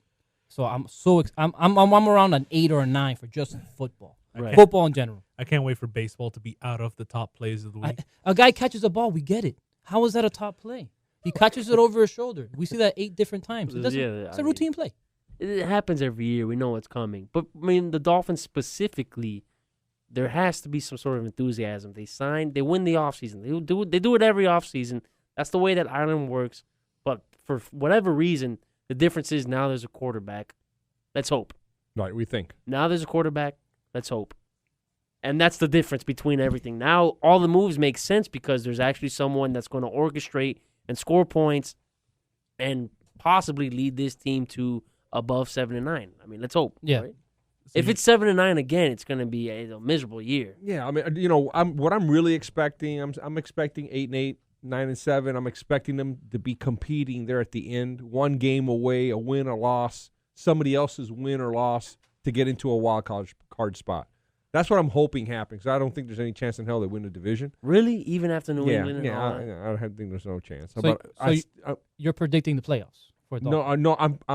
My hope is that they're there at the end within a game of the playoffs, whether based on their own ability to win, at Buffalo or at the Jets at the end of the year, to make the difference, to make the playoffs or not, or one of those teams to lose to put the Dolphins in backdoor game. Right. Something like that. I want to have that excitement with my team to see if they get into the playoffs. Now, I don't want to have this show yet where we're going through the schedule and we're saying, okay, I think this is going to happen. I think because there's still training camp and there's still the preseason and there's a bunch of injuries that could lead up to the way. Yeah, I think it's a waste I of time. made the mistake of having my fantasy football draft before the preseason first game. And I drafted Peyton Manning 2 years ago, and he gets hurt, and he never comes back. That was the last year of. I think my brother had the same thing. The later you can have your fantasy draft, the better. Well, I mean, but that's why I want to hold off on the breaking down the schedule because if Peyton Manning goes down again, the Broncos are not going to be the favorite to come out of the AFC West or whatever it is. So I just want to talk about just general because, dude, we finally get to see them. We finally get to see Deion Jordan, in scrub clothes, but we still see him out there. He's out there with his blonde hair. Mike Wallace, that guy can run. We finally have one fast guy. Well, he's not, he's not a. You know what I'm impressed with Mike Wallace is he's not one of those skinny fast guys. Mm-hmm. He's actually a pretty thick guy. He's got a big neck on him. He's got some legs on him. He's not a skinny little guy. Right. And I like that. I was impressed with his size and his ability to move. Everybody knows his speed. So, but I like the fact that he's a big guy. So if he catches an out or if he catches a hitch pattern, he can actually shake somebody off of them and make a big play out of nothing. Which we've never had here, as far as I've known. Well, you're right. As far as the limited amount of time that I've been a educated and paying attention fan. I mean, I've got one question that does have to do with the schedule, even though I'm not going to get too deep into the schedule. I mean, we can if you want. No. I don't want to get deep into the schedule because it kind of more plays on Tannehill and the negative aspect. By the way, is it Tannehill or Tannehill? Tannehill, I think it is. Really? I think it is. I pronounce it Tannehill. Yeah, I go and then I know people go E. It doesn't matter. I don't really give a shit. Ryan. Easier. Ryan. Just give me TDs. Yeah, Ryan. As long as he's not Ryan Braun, so that's why we're okay. But it's his second year. We've got a competent backup in Matt Moore, right? Right. What happens if the Dolphins are 2-6? What do you mean? In regards to their quarterback play? In regard to the if quarterback. they're actually 2-6, what do they do? 1-4, 2-6. You're just asking whether they bench him? Do they bench him? Absolutely not. Well, you don't think so? If it's the opposite, if it's Matt Moore starting and Tannehill's in the wings, they would bench Matt Moore. But Tannehill's the future. So he's playing no matter what happens as long as he's healthy. 0-17. He's still playing. It's all a matter of how committed and they I had are. an extra game. How committed they are to actually building him and developing him. Because if they're not, if they just want to get to the playoffs and that's it, you can't come back with Matt Moore at 1-6. I know. I know that you do realize that Jeff Ireland will get fired if they do not win and get into the playoffs. If they do not win 9 games, they get fired. If he's 1-5, 2-6, that doesn't leave many more games to win to get to that 500 mark. So he's gonna completely uproot his entire offseason and go with Matt Moore? Well, it's gonna save his job. You would think Matt Moore can get those wins? No, I don't think so. But Jeffrey does. Yeah, at 2-6. That's what you think. At 2-6, he's a desperate man. Well, he's already a desperate man now. That's what we're saying. All And these 2 and moves 6 have would been- make it worse, wouldn't it? right. Well, that's just. I mean, I don't think it's going to happen. I don't. Even though I'm looking at that schedule and just on paper or on a screen, when you're looking at the Browns, a winnable game, even though they've made some changes, they really need to win that first game because they got the Colts, the Falcons, the Saints, the Ravens right after that. Yeah, it's gonna be tough. They can lose 3 of those 4 games. They can be 1-4. And you think they benched Tannehill? Well, what happens if Tannehill plays well? What happens if he throws 2 touchdowns? That would mean that if he has more touchdowns than interceptions. That would mean that defense didn't play well, and I don't find that to be possible. I think that defense is going to play well. I think that defense. I think, and that's why it's a quandary when you think about it because that defense should be good enough to win some of those games. right, It's especially gonna with be- the addition yes. of Grimes and all those. Yeah, So it's I think it's gonna weigh on his shoulders to be able to control what's happening during the course of a game, not make the mistakes, make the big plays when they're there, take advantage of a miss by a defense, and not overthrow the receiver or underthrow the receiver. Make that throw to win that game or to get that big play when it's needed. That pocket presence. I think that's one of the key things for him to develop this year is being able to stay in the pocket, move around the pocket, yet still be able to make that throw. the thing that I want to see out of Tannehill the most is just his accuracy. How many times did Tannehill miss a wide open Heartline? Yeah. Fasano, because there was no one else, or Bush.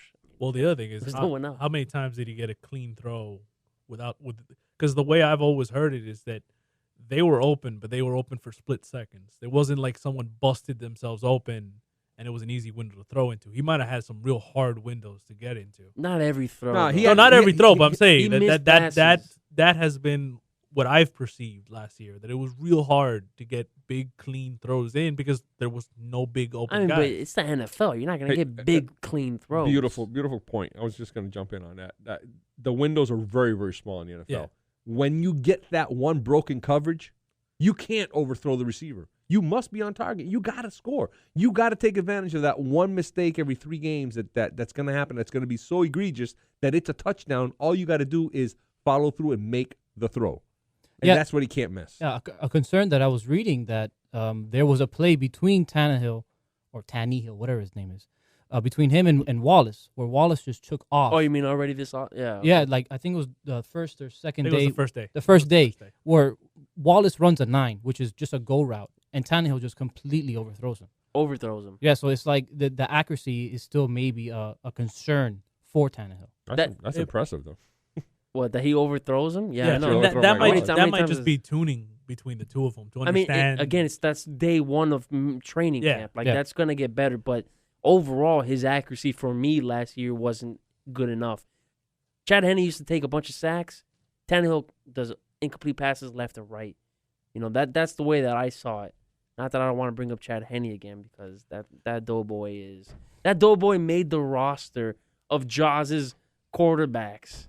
Can you believe that? He was number 28 or 29. But he made the roster. What does that tell you? A, about Josh's the ability to do that, and B, about the quarterbacks in the league. I would pick the backup quarterback for the Redskins and put him on the Or roster.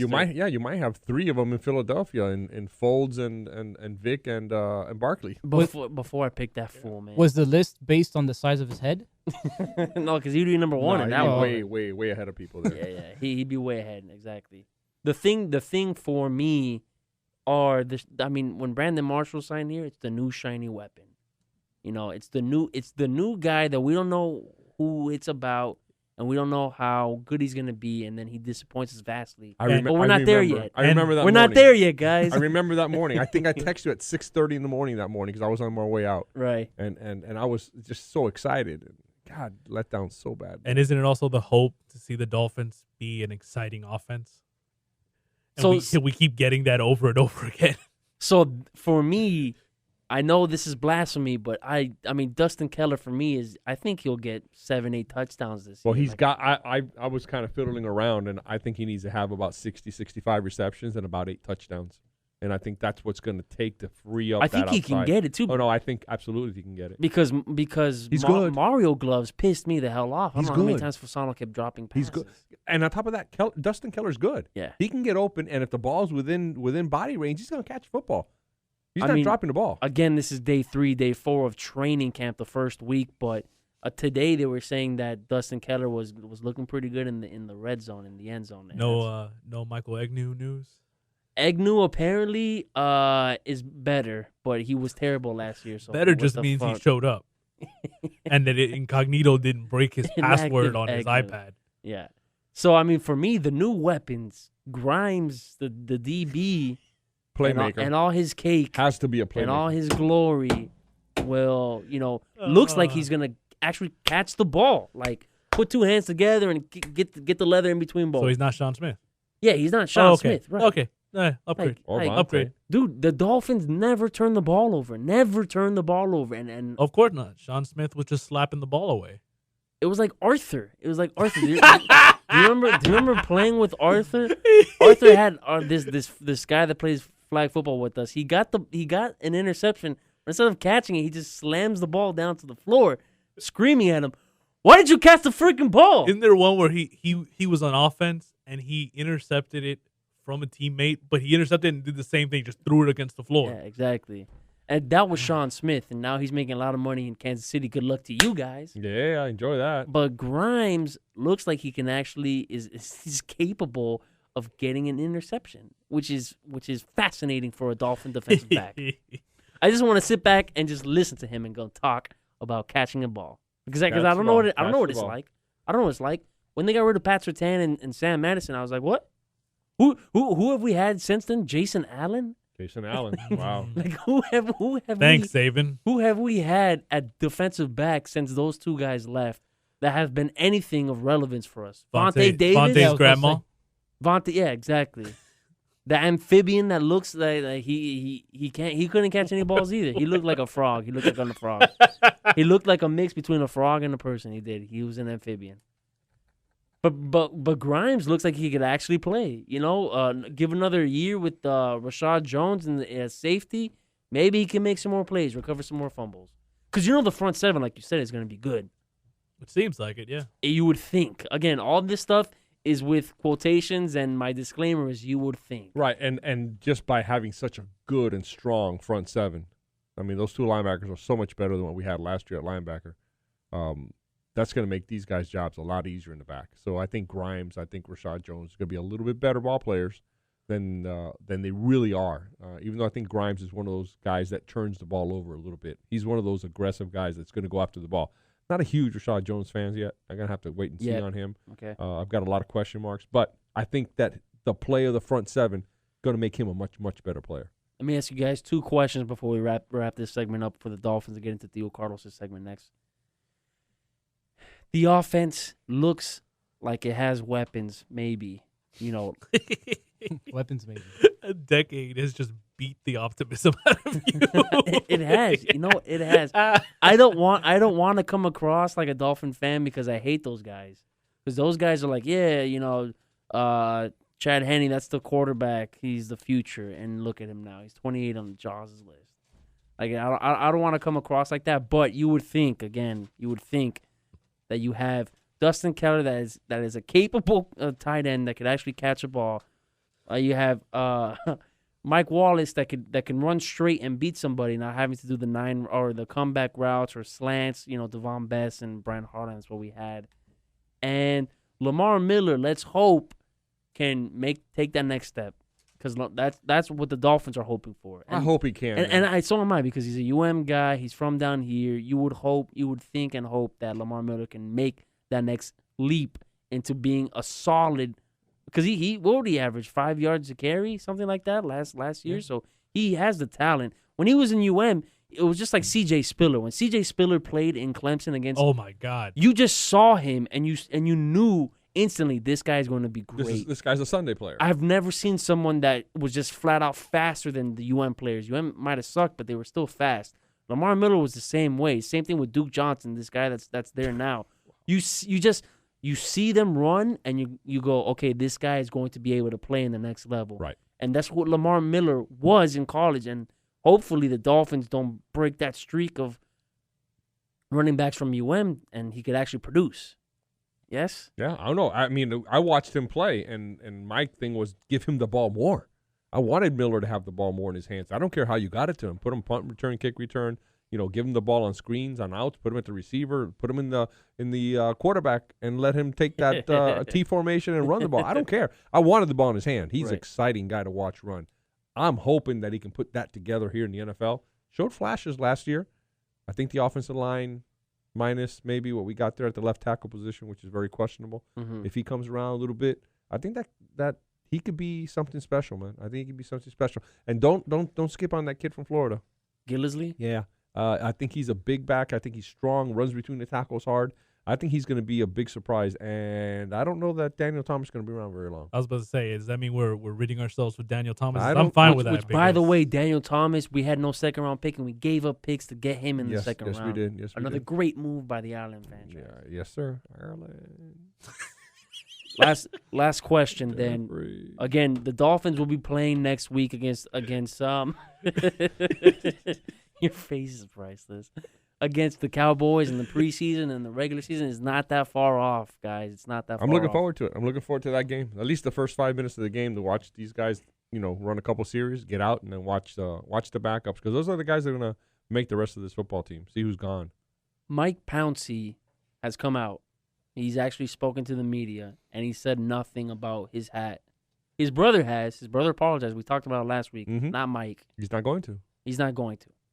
This leads me to believe that the Dolphins spoke with him prior to training camp and him talking to the media, probably immediately after they saw the Steelers do it, or even before. And that means Mike Pouncey, you would think, said no to the Dolphins. I'm not going to apologize. He gave him the old Tony Soprano. I ain't doing it. And again, still waiting. We're obviously not going to get it because it hasn't happened yet. Right. But I think that the Dolphins should have responded. I think they should have taken him to task. Initial reactions to that thought process of the Dolphins telling Mike Pouncey, a leader. He's a leader on this football team. He's very outspoken. He's been here for a few years already, and he's a critical position. And he says no, he's not going to apologize. Your initial reaction is what? I think Heath. My initial reaction is the management of Dolphins and the owners, they have no backbone. Because the Steelers, the Steelers told him. Well, backbone or clout, because I think the Dolphins did speak to him, but he just said no. Yeah, but then after that point, what? He says no, and you say, oh, okay, Mr. Pouncey, you're right. Okay, you have the right for your own opinion. But I guarantee you the Steelers went to him and they said, listen, you don't have a choice. You represent our organization. So guess what? You're going to apologize, and you're going to do all this stuff, and this is what you're going to do. The Dolphins may have said, hey, Mr. Pouncey, because that Mr. Pouncey, we didn't think these things were right. Maybe you should, apologize, for yourself and for the team. And Mike Pouncey says, no, I'm not going to do that. And the Dolphins are like, oh, okay. I just see that just describes the management and the people that run the Dolphins. They don't have the word is respect. Maybe they have the people don't respect them, because if they respected them, they respected the organization, they respected the Dolphins, then they would have had the diligence, the pride that they have in their organization. It's like, you know what, I let you guys down. I need to apologize for for what has happened, the backlash of my decision. That's my first reaction. Wow, that was good. Do you agree? I definitely agree. My question is, if some of the other general managers ask their players to do something, are they really going to be rebuffed the way that the Dolphin Jeff Ireland was and his organization and Philbin? I couldn't agree with you more, Keith. I think that that's not his name. That's not his name. I'm sorry, Halfbeard. There's a complete lack of respect. I mean, they do not respect the leadership on this team in the front office, and that goes back multiple years. If your boss comes to you and says, I need you to do X, Y, and Z, and you're not crazy about it, you still go and you do it because it's your job. The Dolphins do not hold anybody accountable in that organization and haven't for quite some time, i.e. Brandon Marshall and the things that he was getting away with. So I think that there is a problem, and I think the problem is that there's a huge lack of respect, and I don't think that there's accountability there. And that's tough for an organization to win. If Bill Belichick and Robert Kraft sit down and talk to their team, if Polian speaks to his team, any one of these guys that is in the upper echelon of the league speaks to their players, you're going to get a reaction from those players, and they're going to understand why it is. You may not be comfortable apologizing, but it's in the best interest of this organization, and it's in the best interest of the city and the fans for you to apologize. You have the right not to, but it's in the best interest to. And it's one of those ultimatum type of things. And I think that with the Rooney family, he got that. And with Ross and his circle jerk clowns, I don't think he got that at all. I don't think so. But doesn't that speak to the difference in organizations? Like you brought up Belichick, and we're talking to the Rooneys too. They will cut people. It doesn't matter who you are. They're willing to deal you and get rid of you. No way. Not even Belichick or the Rooneys will cut. Belichick will dump us. No. Or Brady. I'm not talking about Brady. The quarterbacks are not people. They're quarterbacks. They're separate. But a center, those two organizations are very willing to. They let people cut him over a hat? You will cut him over a hat? No. I'm on the other end of the spectrum. I'm not bothered by any of this. But I generally want to hear. No, but if you're the Rooneys, you would cut. Well, the Rooneys are old and very conservative, so I wouldn't be surprised if they would. And I'm not surprised that they'd be angrier than the Dolphins are and make sure there's an apology. But that's the Rooneys. They're different. Belichick and Kraft, they're different. We're not them. You know, I don't necessarily think that cutting the player or fining the player is the right way to go. And I don't even know how much water that could actually hold with the NFL Players Association. It's not necessarily that. It's making them and holding them accountable for what they're doing and for the lack of respect to the team. That's what I think is the point there. As a general manager, I think you can make more of a point coming out, having a press conference, speaking to the media, speaking to the ticket holders and to the fans in the community and telling them, we do not agree with Mike Pouncey's view.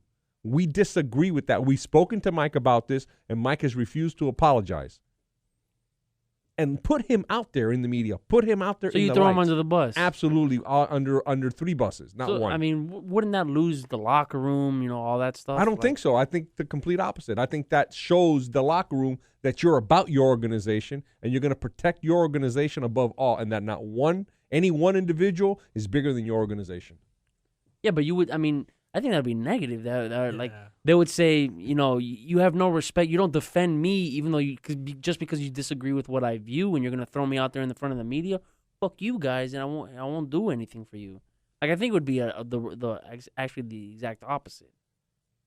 That's just me, though. Yeah, I'm thinking that's especially from a guy that wears a Free Hernandez shirt. The guy that has no thought process of any sort of politically correct or anything like that. You know what? Eventually, you might not need that kind of a guy in your team. That's not the first avenue, but making it known to the rest of the team and to the community that we don't agree with him, that his points of view are not reflective of what we're doing as an organization or what we stand for as an organization. Absolutely. I feel like at that point in what you just said is fine. I'm not sure about saying that we talked to him and he disagreed with us. I think that goes a little farther, and that goes where me and Chris are getting concerned about what the locker room takes. I agree. The Dolphins, really what should have happened is the Dolphins should have said, we disagree. And if it gets to Pouncey, he says, look, I talked to him. I'm sorry if I caused any harm to the team, and that's it. Because he feels how he feels, and that's his thing. You don't have to apologize for that. I still, like we said last week, I disagree with him putting it on Twitter. I disagree with him making a public thing, but he's free to feel how he wants. But is it the job of the, I don't know, you said it's a general manager that will come up, right? It could be the owner. Or the owner. Is it the job of the owner or the general manager, whatever? Is it their job to protect the players or to protect the organization? The organization, absolutely. Isn't it both? It's in a sense both, because by protecting players, you keep the organization in a positive light. I think it's the other way around. By but protecting the organization. Listen, you try to protect the organization by not drafting a guy that mother might be a prostitute, but then you screw the guy over and it comes out and you end up defaming your own franchise. Right. That's why I would think that goes to the ineptitude of this organization from the beginning. We can go back and talk about all those things. And this one is just another one of those issues that falls in that same category because they don't step in and stop these things when they're happening. Yeah. They have nobody in control. It looks like there's nobody there to make a decision. This would not have happened if Don Shula was the coach. Oh yeah, no way. No way. This does not happen in with the Ravens and Ozzie Newsome. It does not happen. It doesn't happen. It doesn't happen with Reese in New York. It does not happen with the Mara family. It just doesn't. These are things that aren't going to happen with certain teams, and you know it. But it happens here because of the weak Jello kind of management team that we have. He said Jello circle jerk. Like the way that you describe these guys are the best. And I like Jello. Damn. This is what we're going to do. We're going to go to break. We're going to come back. We're going to briefly talk some Greg Oden, some Heat talk, and Mike Miller Don't talk. break glass. We're going to go to Theo Carlos' segment after that. And then after that, we'll wrap it up with Comemema. Don't go anywhere. We still have some show left.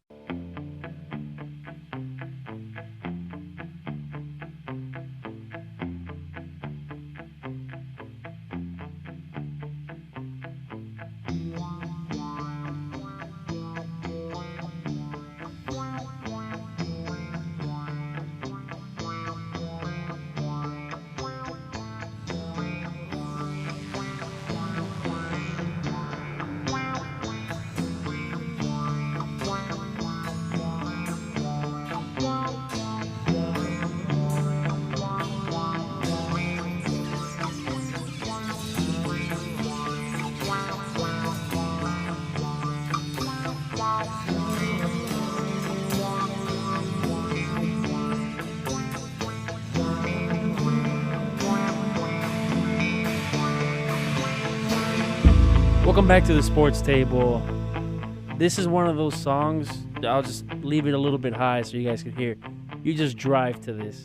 Late at night, and you just drive. I don't understand what the song's about. You don't really understand what he's saying, per se. But just the way that the instrumentals, the bass, the guitar, the rhythm of the drums, and it's just one of those things you just drive and you zone out. You think about whatever you want, and this, I don't know.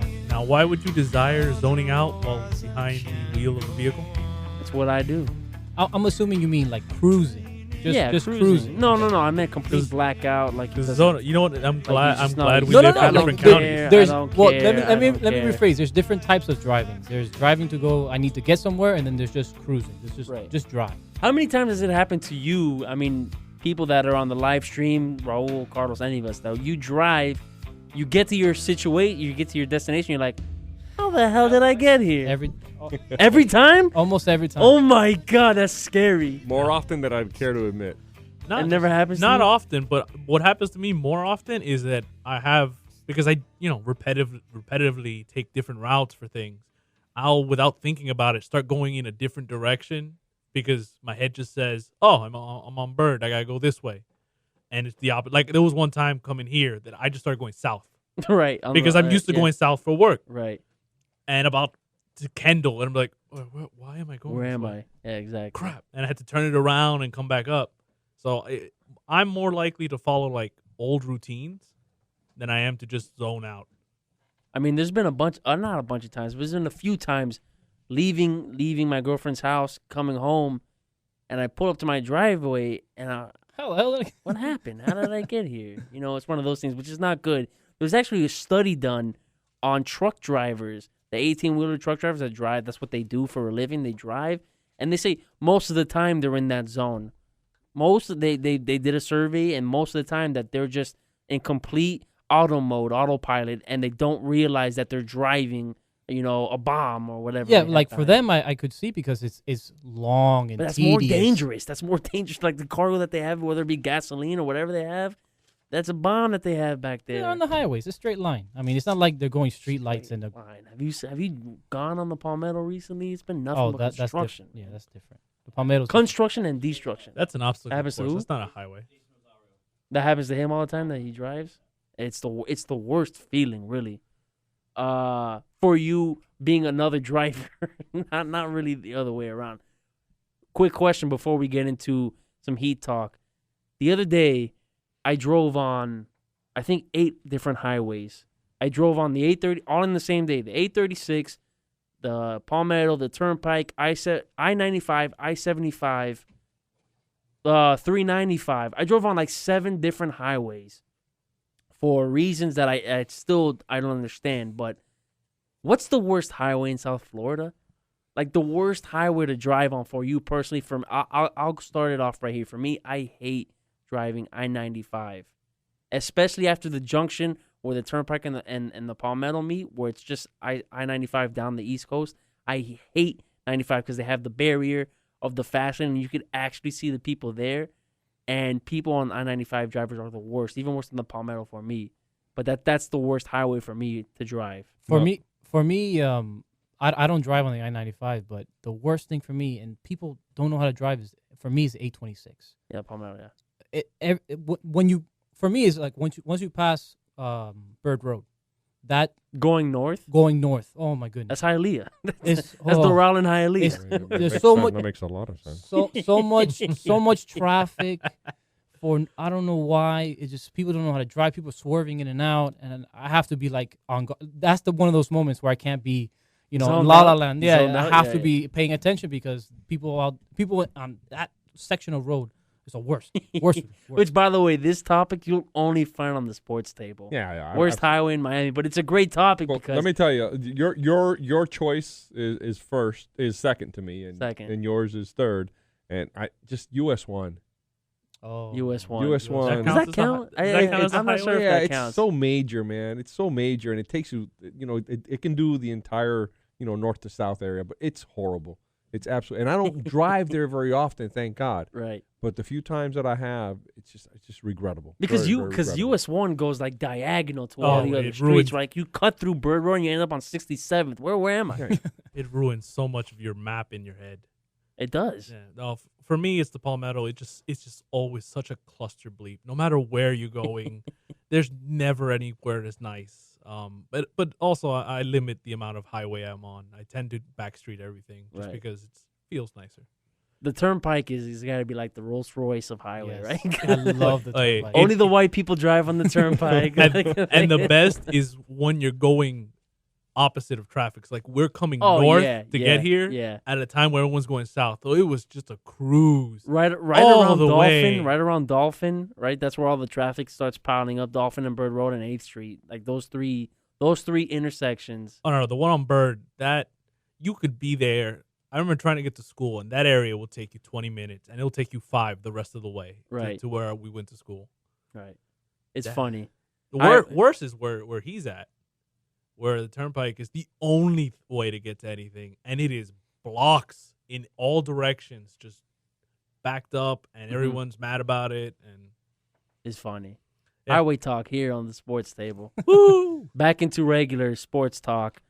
Yesterday, the Heat met with Greg Oden and saw him work out with a bunch of other teams, the Cavaliers, the Spurs, the Mavericks. There were a few teams that were out there that saw Greg Oden work out. I'm sure they were shocked to see him stand, and I'm sure they were shocked to see him mobile because that guy seems to be in a bed his entire NBA career, in one of those mobile beds that they have in the hospital. That guy hasn't been playing since 2009, 2010. It's been a while since he's played. And they saw him work out, and the Heat were one of the teams that were rumored to get him. Now, there's a lot of people of, is he the missing piece? Which you can't, how can you have a missing piece when you win back-to-back championships? But the thing that I thought was pretty interesting, actually, Israel Gutierrez posed this question, or maybe it was Skolnick. Doesn't matter. So some sports writer from South Florida said, will the signing of Greg Oden, if he's able to give you starter minutes, if he comes off the bench, it doesn't really matter. If he's able to give you starter minutes, will he make Chris Bosh better? Yeah. Will Chris Bosh play better? And if Chris Bosh plays better, the Heat will be unbeatable. Well, isn't that a simple answer? There's no question that Chris Bosh will be better. Chris Bosh will not be doing the things that he doesn't do very well, which is bang around and be forced to deal with much, much bigger guys. He's now going to be a little bit at the perimeter. He's going to play at the elbow where he's very, very comfortable at, and that's where he can take people off the dribble. Guys that are too big to try to defend him or too small and get back down, and his little left hand can work there. Chris Bosh will absolutely become a much more efficient player, and he will become unbeatable. If that's the case. If that's I mean, the that's a case. lot of ifs. Yeah, absolutely. He's going to have to be able to play 20, 25 minutes a game. Alan, I mean, you're the basketball guy. Well, my first thought was, is Dan Gilbert really trying to get another broken-kneed center in his team? That was my first thought as you started listing the teams. I mean, as far as actual basketball, Absolutely. Nothing frees you up more than getting away from people who are bigger than you. It is horrifying having to deal with big, and even they suck, and they're just bigger. There's nothing you could do. I'd love to see it work out. I have no idea if it will. I mean, I'm not sure who I put less faith in, Oden or Bynum, but they're really close in how broken they are. The other thing is, it'd be really nice to have a big center. We haven't had that since Zoe. No, and he has hands. And he has hands. Well, I mean, Oden was actually really well skilled. He is more skilled than Birdman is. He just breaks. That's the only real difference. Yeah, he's brutal. Yeah, but you know what? That's fine. If that's the piece we add, it's a piece toward the end of the bench for now. No big deal. It's not like we're depending on him yet. If it's a choice between Oden and Bynum, I'm picking Oden, even though he's Mr. Glass from like Unbreakable. I just Bynum is un tipo de loco. It's like you just look at him. You're is the hair giving him away? Or oh my God! Like, what is he doing? I don't think. That's Washington Carter. I don't think he cares. I don't think he cares what anybody thinks. I don't think he cares what the organizations that he plays for think. Talking about Bynum? Yeah, Bynum. As long as he's getting his paycheck. I mean, he looks like he's got enough skills to be a top 5 center in this league, or easily easily a top 3 center in this league. He was right after Dwight Howard in best center when he was playing with the Lakers. Yeah, and he's just got a lot of skills. He's got a good back to the basket game. He rebounds well. He moves pretty well. He's a pretty decent passer. He's a great player if he wants to be. Now you got to be able to get him to play. He's got to want to play for you, and that hasn't proven to be the case except for a short span of 40 or 50 games a couple of years ago with the Lakers. Like talking about cancers, like you guys in the previous shows was talking about people that no one talks about cancers here because George is the only one that brings that shit up, and it really annoys me. Okay, I won't people that are bad influences in the locker room. Okay. I see Bynum as one of those people. He's just gonna bring. I mean, you have a strong guy. If he ends up in the locker room, if not anyone even playing, yeah. But I get what you're saying. I see LeBron putting his foot down, putting a boot up his ass, and saying, "Listen, if you don't put out, there's going to be trouble." But that's what he tells his dates, by the way. I don't know about that, but like for Bynum, I don't see if we procure him, I don't see him fitting in that locker room because all I see is people that give a crap and want to win, have that passion to win, and I don't see that in Bynum. I think the best description I've heard about him, and you don't hear this about Oden, which is wonderful. Bynum, it gets described as someone who can play basketball, but doesn't necessarily like it. He plays because he can and because it's he's good at it. What else is he gonna do? Yeah, but Oden, that dude, it seems from all the time he loves, and he keeps trying to come back with no knees. So, you know what? I'd love to add that guy to this locker room. If Greg Oden gets signed to the Miami Heat, it'll be low risk, high reward, and on maybe another piece to keep LeBron James and everyone together after this next season. I view it as I view it as an investment. Like, oh yeah, so Pat Riley does. I mean, you're gonna put money out there, and if he doesn't work out, guess what? We still have the same team that won back to back. I mean, not all the pieces are there, right. But we still have the same makeup. Yeah, you still have number 6, and he's a 1 year. He signs for a 1 year, the $3 million exception, so it's not as heavy on us, right, as if someone else would be. I mean, if it doesn't work out, we get another championship. If it works out, we get another championship. So, I like how you like think. a true Miami guy. I like how you think. One more note from the NBA. Mike Miller re-signs with Memphis. We had talked about him and seeing where he was going to go. Memphis was one of those teams. He went back home. Mike Miller went back home. Yeah. And you know, it's a good signing by Memphis, too. Oh, hell yeah. They had no one over there to shoot the ball. Mike Miller with half a body and a half rotting body, for that matter, he was still a threat. People still respected him standing at the line ready to shoot. So that's a great signing for Memphis. At least he didn't go to the Stinky Knicks or anywhere we'd hate him. The Pacers. He didn't go anywhere we would hate him. Or the Bulls. Yeah, exactly. He went to Memphis. Good luck out there in the West. Sayonara. Oh, by the way, the Heat open up against Chicago here at home. Game 1? Game 1, man. Now speculation Derrick begins Rose. now. Is Derrick going to play in that game or not? Is he going to be ready? You know what? I'm not ready for that one Is now. Derrick going to be ready or not? How close is Adidas to putting a gun to his head and saying, Oh you're my going God. out. How great would it be if they put him as game time? He walks out, sees LeBron stretching, and he's like, "Oh, hammy, oh, my knee." Because it'll be in Miami, wouldn't Yeah, it? here- so it's your you'll home. see the two banners. The banners and are the coming down. The ring rings. celebration. We get to put our rings on in front of Taj Gibson. Oh, Bobo de mierda. you Taj Gibson. I hate that guy. That guy cost me game number 30 in a row. Oh, and they got Damn the you. they got the Lakers on Christmas Day. I mean, that's expected, isn't it? So that'd be fun. Isn't that expected? Wait, but the Lakers aren't even good. I Yeah, know. it doesn't I don't know matter. why. They- I don't know why they'll they become a would've done story. that. Yeah, I was thinking that together. I'm like, Wait, expected. Wait, is a Kobe second. going to be back by then?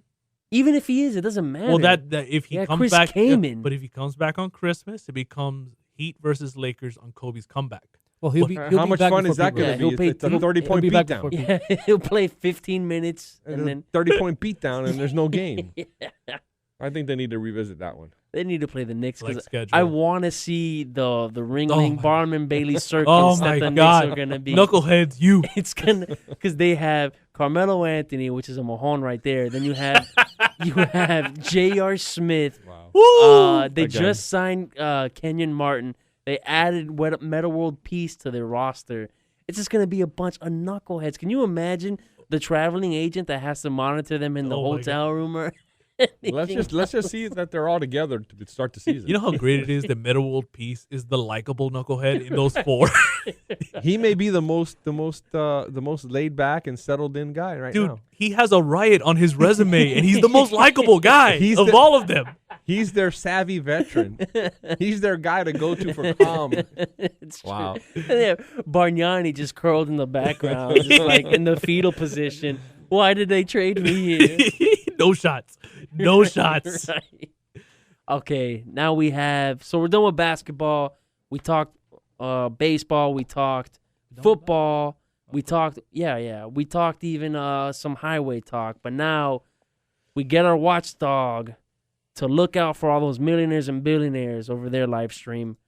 Theo Carlos. Say it. What the hell are they up to now?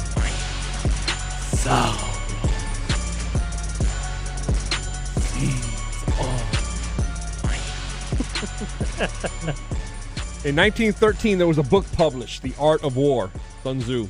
Probably most of you guys have read it. If you haven't read it, you need to read it. It's a good book. It's hard to read. It's hard to difficult read, but it's very good reading, and it's a life book. It's a book. It's a book that helps you in life, not just the war, but it helps you in life. One of the two rules of war is do nothing to hurt yourself, and number two is when two enemies are fighting, sit back and watch, let it happen. That's what I did in Halo, by the way. When the Flood would fight the Elites and the Covenant, I would just sit back and watch. I know what level you're talking I about. would take the Sun Tzu route. 75,000 lives later, 2 million refugees later, and $1 billion proposed to spend, we are now announcing that we're going to jump into Syria as a government. Oh, God. $1 billion that we're going to spend to do this. We don't know which side to pick. We're going to pick the Syrian rebel side. That's the side that we're going to be funding money to and protecting and helping. Unfortunately, that side is really controlled by Al-Qaeda. The Nusra Front, which is one of their groups, is all Al-Qaeda. The head of Al-Qaeda has challenged all Muslims to go and fight in Syria on behalf of the Syrian rebels. Same guys we're giving money to. The other side is the Assad government, the government that we say is corrupt, the government that we say is committing genocide on its people. They've got over 5,000 Hezbollah fighters that are participating on their side. They've got Iran who's sending fighters to fight on their side. What are we doing as a country there? Why are we involved there? Doesn't matter who wins. Whoever we're giving these weapons to, because we're giving them now to the Syrian rebels, we might as well just be handing them over to Al-Qaeda, because inevitably they will end up with those weapons in their hands. Yeah. Those are going to be the ones that are going to be used against us at some point in time. It happened in Afghanistan. Absolutely. It happened in Afghanistan when Russia went into Afghanistan and we supplied the rebels. Guess what the rebels became? The Taliban. The Taliban. What happened with Saddam Hussein? Yeah. Did we not fund him, defend him, put him in power, give him weapons, give him money, back him, protect him, to then go try to depose him and move him? It happened in South America, too. You know, we need to learn as a country So we need to step back and watch. Let these things develop. When there's civil war fighting within a country, let it happen, man. That's what happens. Civil war happens in certain countries, and those countries either grow from it or don't grow from it. We went through our own civil war, and we grew from it. We became a nation that we are today. We need to allow other countries to be able to do those things. $1 billion a month is the bill for this. $1 billion a month is the bill for this, to establish a no-fly zone and to be able to control what's going on over there. And we're controlling nothing because inevitably nobody's going to win this except one of those high Islamic factions. And this passed through Congress? Like, yeah, it passed. And he's John McCain said yes to this? Well, I don't know if John McCain himself said yes to this. Well, I mean, him and the Republican Party. Yeah, but the party said yes to it. Somewhere along the line, somebody's got to stand up and say no more. No more. Well, you know how much we lost? We lost 6,600 lives during the Iraq War. The amount of money that we put into that was in excess of $30 trillion. Does that number resonate with anybody in here? Because I don't understand what that number means. I don't understand what it means. You'd have to break it up to me into thousands, and I don't know what it means. We're in a country that's falling into a deficit on a monthly basis, on a yearly basis. Our deficit is growing and multiplying. We're a country who's got infrastructure issues. We're a country who have some people that are homeless and are going hungry. Some people, a lot. Kids that are not getting educated, kids that are walking around without shoes, kids that are struggling, kids that need medical attention, a medical system that's broken, that needs to get fixed. And we're spending $1 billion a month giving money to Islamic extremists that are going to end up coming back and killing us anyway. So what are we doing? It doesn't make sense. It makes zero sense. I'm flabbergasted at the fact that it passed and that the United States is doing this with Paul Ryan and all those guys that are cutting back on everything and they don't want to spend any more money. $1 billion a month. How many months are they going to plan on being there? 1, 2? Well, how many months did we plan on being in Iraq? No. 10 years later, we're still there. God. You know what? 60,000 troops minimum it's going to take to be able to control and protect the chemical weapons stash that they have in that country. It's going to take 60,000 troops that we're going to have to send in there to try to calm that area. Now, that's United Nations or that's just the United States itself? That's projected to be United States troops. Good grief. Because we cannot allow those chemical weapons to get out of control. But the thing that's crazy to me is that what's the dictator's name? Assad. He's being backed by Russia, by China, by Iran. Right. So it's not like Afghanistan or it's the Taliban and Al Qaeda by themselves. No, they're being backed. They're being backed by sovereign countries, by two of the biggest countries outside the United States. It's not gonna be easy. I can't believe that. So It's hard for me to understand that. How is this resolved? When do the people stand up and say, okay, no more? The war is not worth the fight. And we're violating the two most sacred principles of war. We're involving ourselves in something that has two of our enemies fighting, and we're funding one of them, and we're hurting ourselves in the long run. I think the only way that it will change is I'm not saying like me but people in power to stop believing that we are the world's police. To say, Team America. This is not our problem. We don't care about what's going on. We need to fix our problems. We are not the police of the world. We are not USAPD. That's not us. We need to figure out the problems in our own country before we can figure out on some other country that they're having a civil war. But you know what? That's their problem. In a way that I would say is, if they're having a civil war, how does that affect me? Right. If they stop thinking we need to control everything, the whole world, we are the number one superpower in the world, and we need to control everything. Well, you know what? If you keep thinking that way, we're not going to be number one anymore, because we're not. To be number one, your country needs to be number one, not being a force. Just saying we are the police. We are going to control everything. No, we need to control us and us alone. Yeah, you get stretched too thin. I mean, I'm just dumbfounded by this, man. $1 billion is a lot. That seems Like a lot of money, man. And It's a lot of money on a monthly basis. That's the issue. And these concepts you're talking about from The Art of War, this is not difficult stuff. I can see this at a dumb level on damn video games. People understand not to get involved, and as a country, we can't get it. I'm dumbfounded. This is actually a little. It's just hard for me to understand. But if you start to look at some of the numbers and some of the things that we've spent money on, like we've talked about in the last few weeks, it's just par for the course. My problem is that it's the foreign policy that's at fault here. It's the foreign policy. I mean, we spent $27 million last year trying to teach the Moroccans how to make pottery. We're teaching the Moroccans how to make pottery. The Moroccans have been making pottery since 561 BC. And we're teaching them how to make pottery. That might actually be worse. How much sense does that make? The instructor reported that there were 50 to 60 people that signed up, and only 10 came to class. And you know why those 10 came to class? Because part of the pottery provisions included free lunch. Oh my God. So, come on. They've been making pottery since the 5th century. What the hell are we doing trying to teach the Moroccans how to make pottery, man? This is why I draw Dinobosh, man. These things you tell me depress me. Did I tell you guys about the new video game that the government is funding? Oh, Wait, what? The video game that the government is funding. You like video games? I Al? do. Okay. Go on. It's called Prom Week. That's the most invested he's been in the show all No, because now the government's making a game, and based on the Carlos facts we usually get, this is going to depress me. Well, the government's the government's not actually making the game, but they're spending $516,000 giving the National Science Foundation that kind of money to promote and to build a game, and it's called Prom Week. For those of us who didn't go to the prom or went to the prom and it wasn't that good an experience, Prom Week allows you to take 18 characters to choose from, which you can attend the prom with. Oh my God.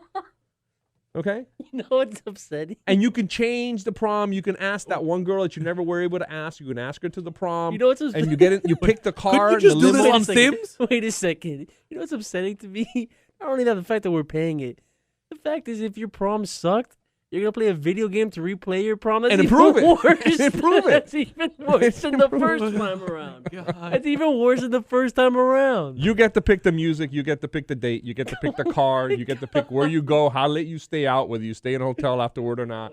You get to pick all those things, and then you get the and depression, the then place where you commit start, suicide. You hit start, and you watch the prom develop. So the government is funding $516,000 U.S. grant. their own version of Sims so that you can have your dream prom. Sure, absolutely.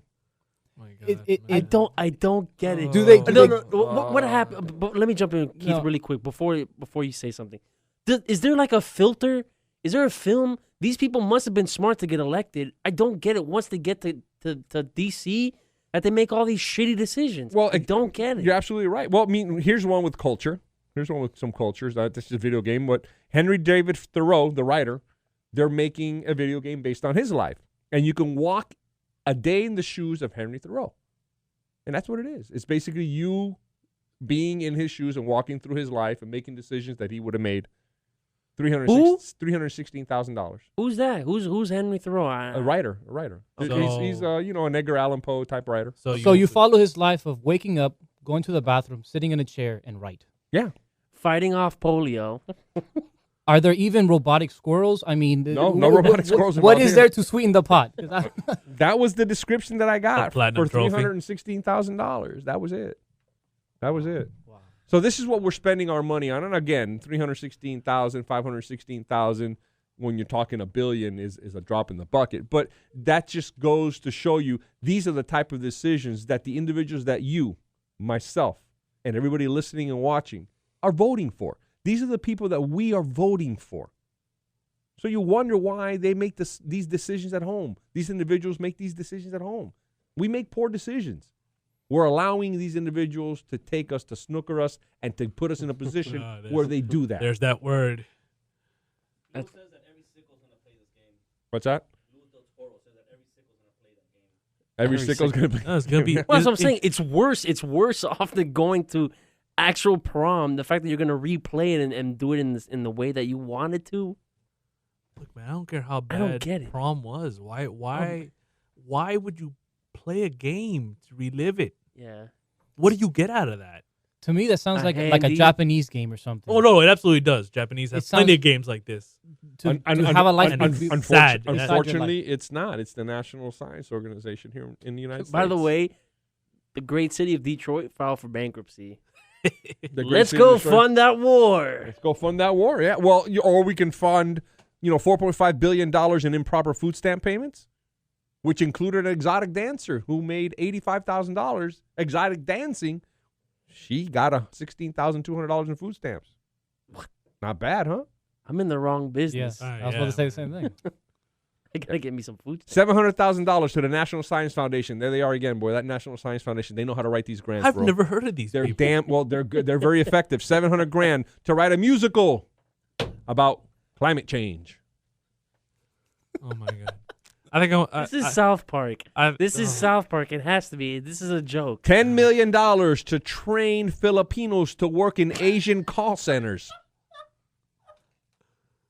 What? We are paying $10 million to train Filipinos. Wait, so they can't pay to have like antisocial people like me to work a call center, but they'll pay to have Filipinos work one? Filipinos have been doing that since the 1500s. The name of the program is called JEEP, JEPP. $10 million to train Filipinos to work in Asian call centers. The punchline is not one of them is going to work here. It's all to work outsourced in other countries. They're not going to train them in the Philippines and bring them here to work. No, they're going to train them in the Philippines and then send them to India and Asia and all those other third and fourth world I feel countries. like I'm in a bizarro world. You people. Man, I'm telling you, there's a reason why these people get elected. I just don't know what that reason is. We have to find out. I just don't know. I just don't know what that reason is. I don't think that I could. Again, we've talked about this before. If I made these decisions with my money, my income, and my home, I'd be broke. I'd be living in the streets. I'd be divorced. I'd be by myself. I don't understand how they make it, because they're making decisions with your money and my money. They're not making decisions with their money. Right. So anything, and I throw all these little things in there, and they do this.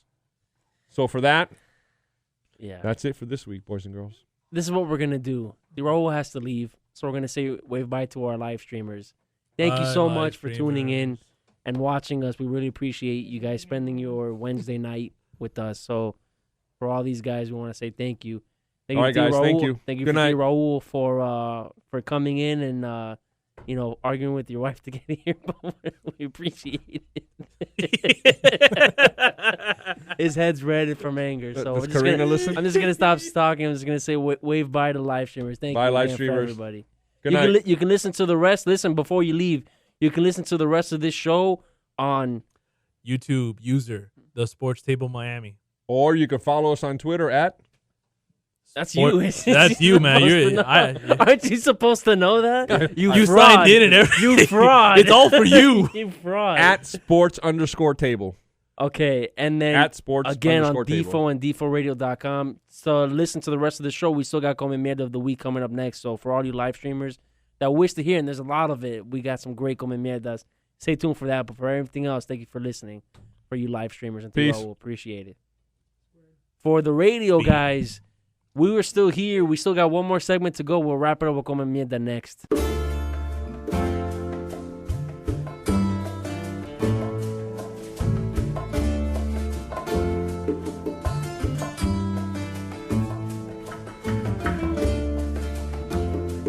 Woo!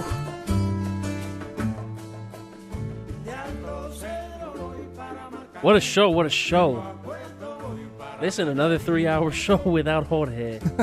Trying to put the pieces together. Our main man, Levitard, always talks about sample sizes. I think we have a large enough sample size to say we reached the distance. Yeah, we did. And you know what? He's on my bad terms because of his excuse, but we'll discuss that another time.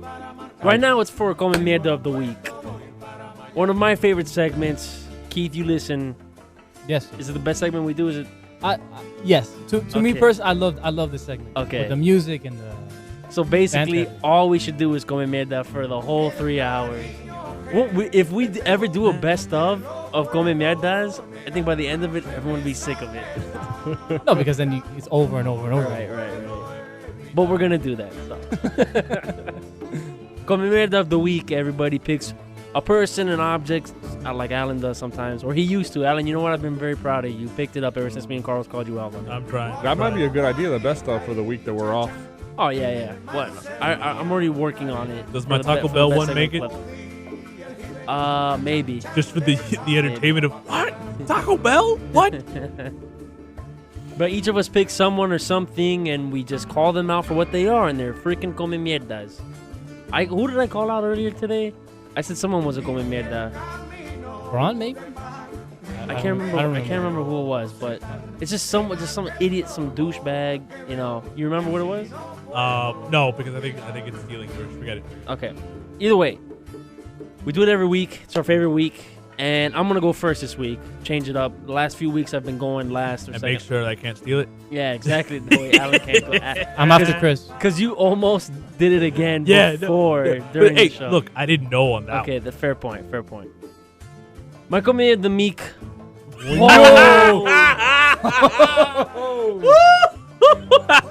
Starting off strong. Yes! That's in the next opening. Oh my God.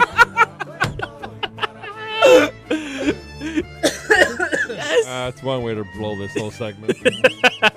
Do you know how we talked about when you're just in autopilot as you're driving? I think my tongue and mouth just started speaking enunciations. My It It sounded like you were speaking in tongues. think I said I put my weda of the week. I don't know what it There was a meek at Yeah, the those are Of me. a meek. I heard that part. Either way, outside of myself, I have two guys to talk to about today. First of all, we spoke about him earlier on in the show, and it's freaking Ryan Braun. Braun, because I feel like Ryan Braun says that. He's one of those Miami guys. You can't get away with it and then rub it in everyone's faces that you got away with it and then get caught and then say, I learned my lesson. You just can't do that. It's not in the rules of society for you to do that. Once you start saying it never touched your body, like Palmero can never say, I learned my lesson, because you pointed at Congress and said, I did not do it, period. He can't come back from that. Braun, you can't say that after interview and press conference. You can't say now, I learned my lesson. You know, I'm really sorry. You can't do that after the press conferences before. You just can't. Dignity, honor, respect. That's what you're all about. I call bullshit on that one. Big time. So for that, Ryan Braun, and your whole douchebaggery of trying to get away with it, getting caught, and then backtracking from it, you're my come mierda of the week. This is my ultimate come mierda of today. Ooh. Alan referred to him earlier as the cheese head. We all know him as Aaron Rodgers. Aaron Rodgers and apparently Ryan Braun are boys because they're both from Wisconsin, and there's nothing in Wisconsin outside of Aaron Rodgers The only two and Ryan popular Braun. people. They're the only two people that anyone cares about in the whole state. And Raji. Rodgers, I guess too. But Aaron Rodgers is sticking with his boy, and he says on Twitter after he's exonerated, someone tweets him.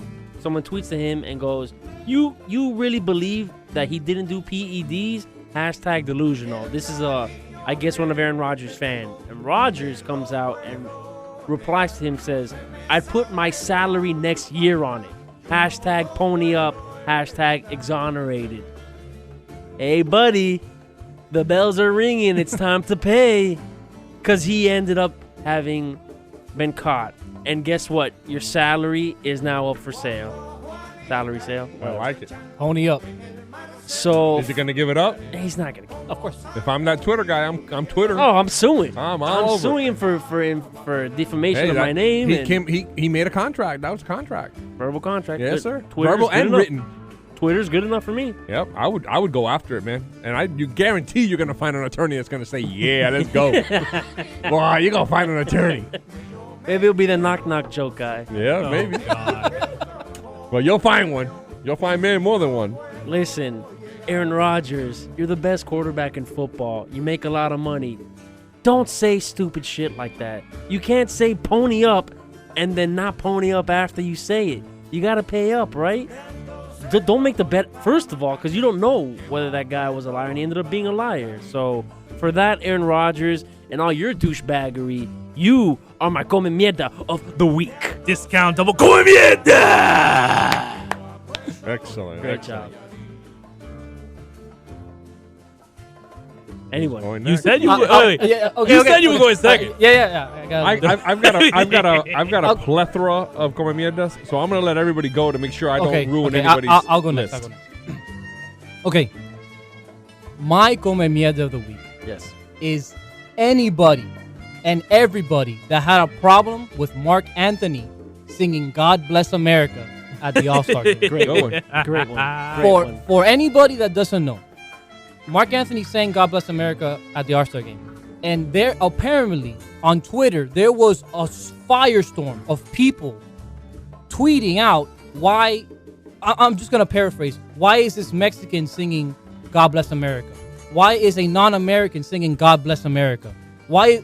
Who had made the decision to put a non-American to sing "God Bless America" During the All-Star game. during the All-Star game, which is America's game? Oh, baseball.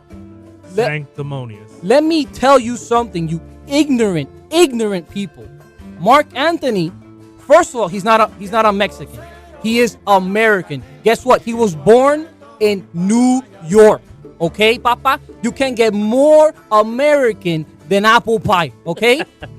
And on top of that, his family is from Puerto Rico. Which for you, apparently, because you're so stupid, you don't understand, Puerto Rico is a U.S. territory. U.S. territory. So you can't get any more American than that, okay? Now, I just want to say this. God bless America. A country that has harbored so many families, so many people that have been oppressed in their country. God bless America for letting my grandparents to come from a country where they were oppressed, where they were taken, their lands were taken away from them, where my 10-year-old mother had to take just 5 cents of Cuban 5 cents because they took everything from them. Okay. She said, I need to take this because they have taken everything else from me. I need to at least take this, and no matter what, I'm gonna take it. So God bless America for letting them and for letting people like that have the same story to come to America and become Americans, to have life, liberty, and the pursuit of happiness. And for everybody that thinks only you and your family are Americans, well, hijo de puta, you don't think you're nothing, okay? You are not American. American stands for what America believes in. The life, liberty, and pursuit. They came to this country to become Americans and to have a life where they're not oppressed. Okay?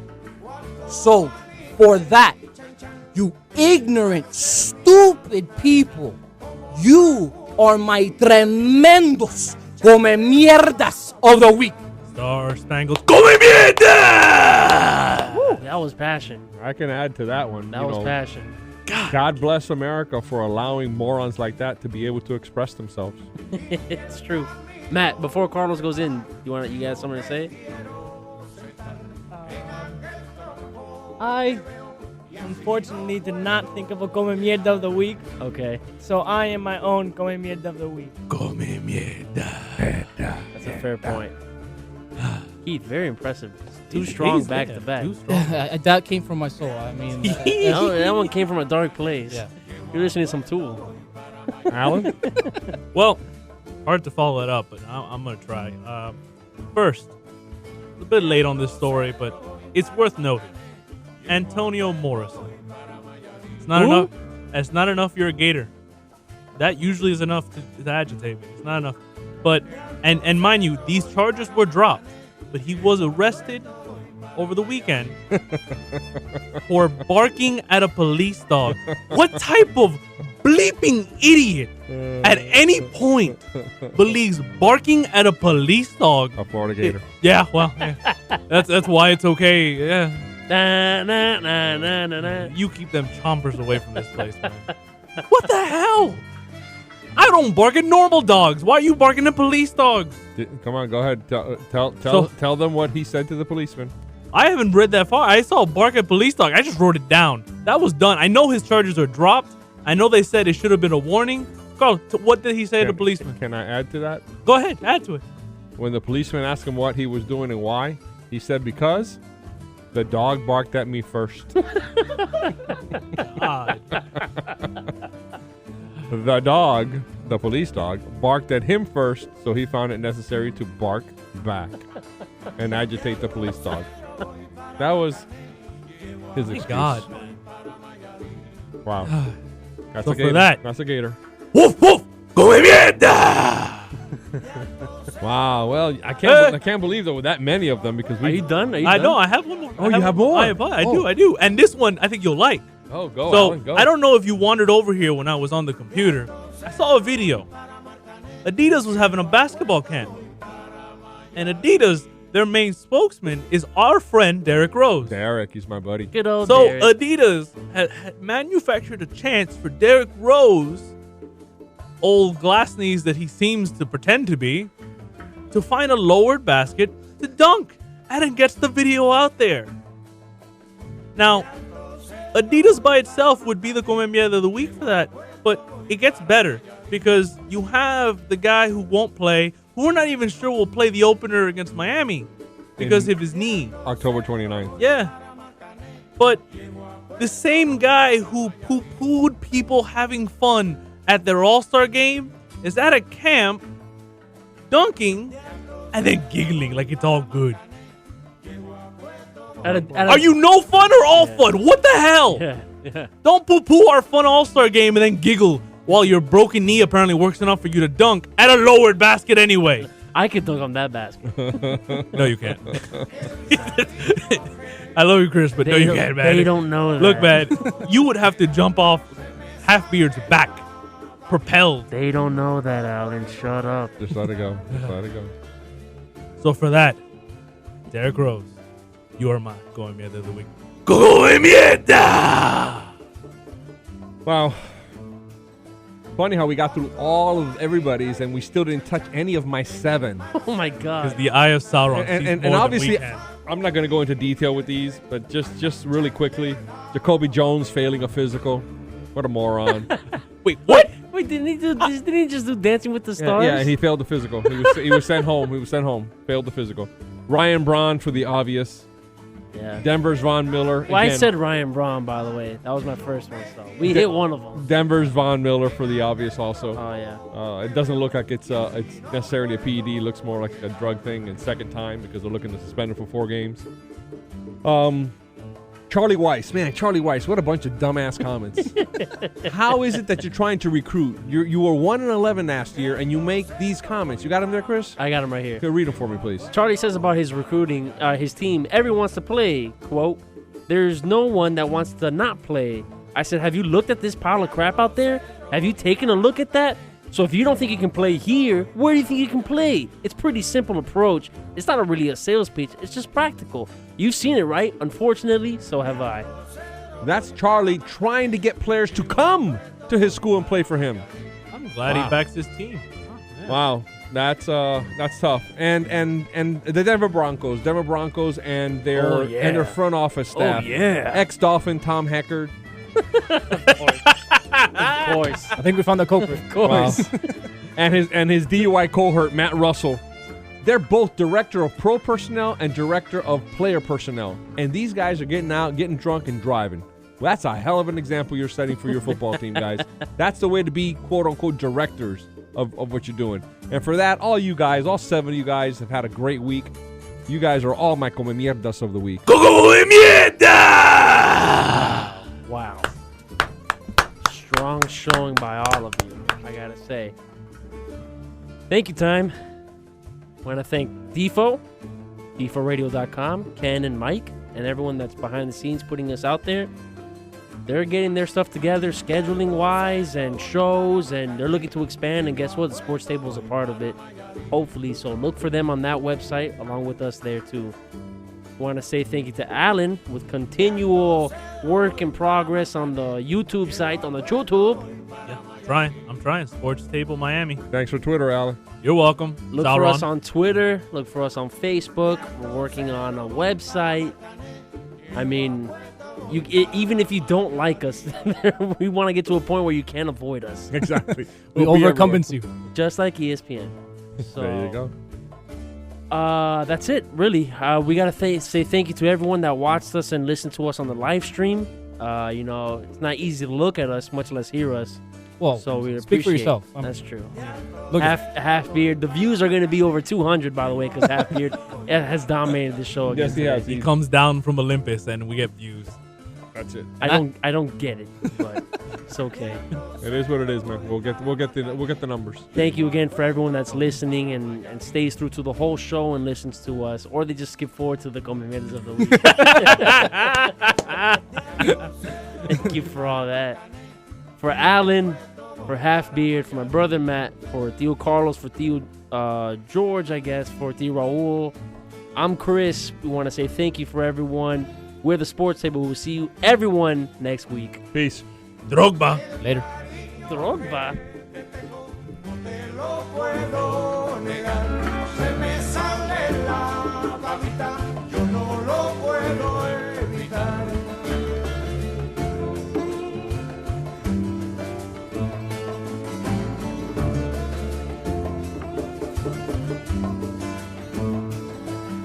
Cuando Juanita y Chan Chan en el mar servían arena, como sacudí el jibe a Chan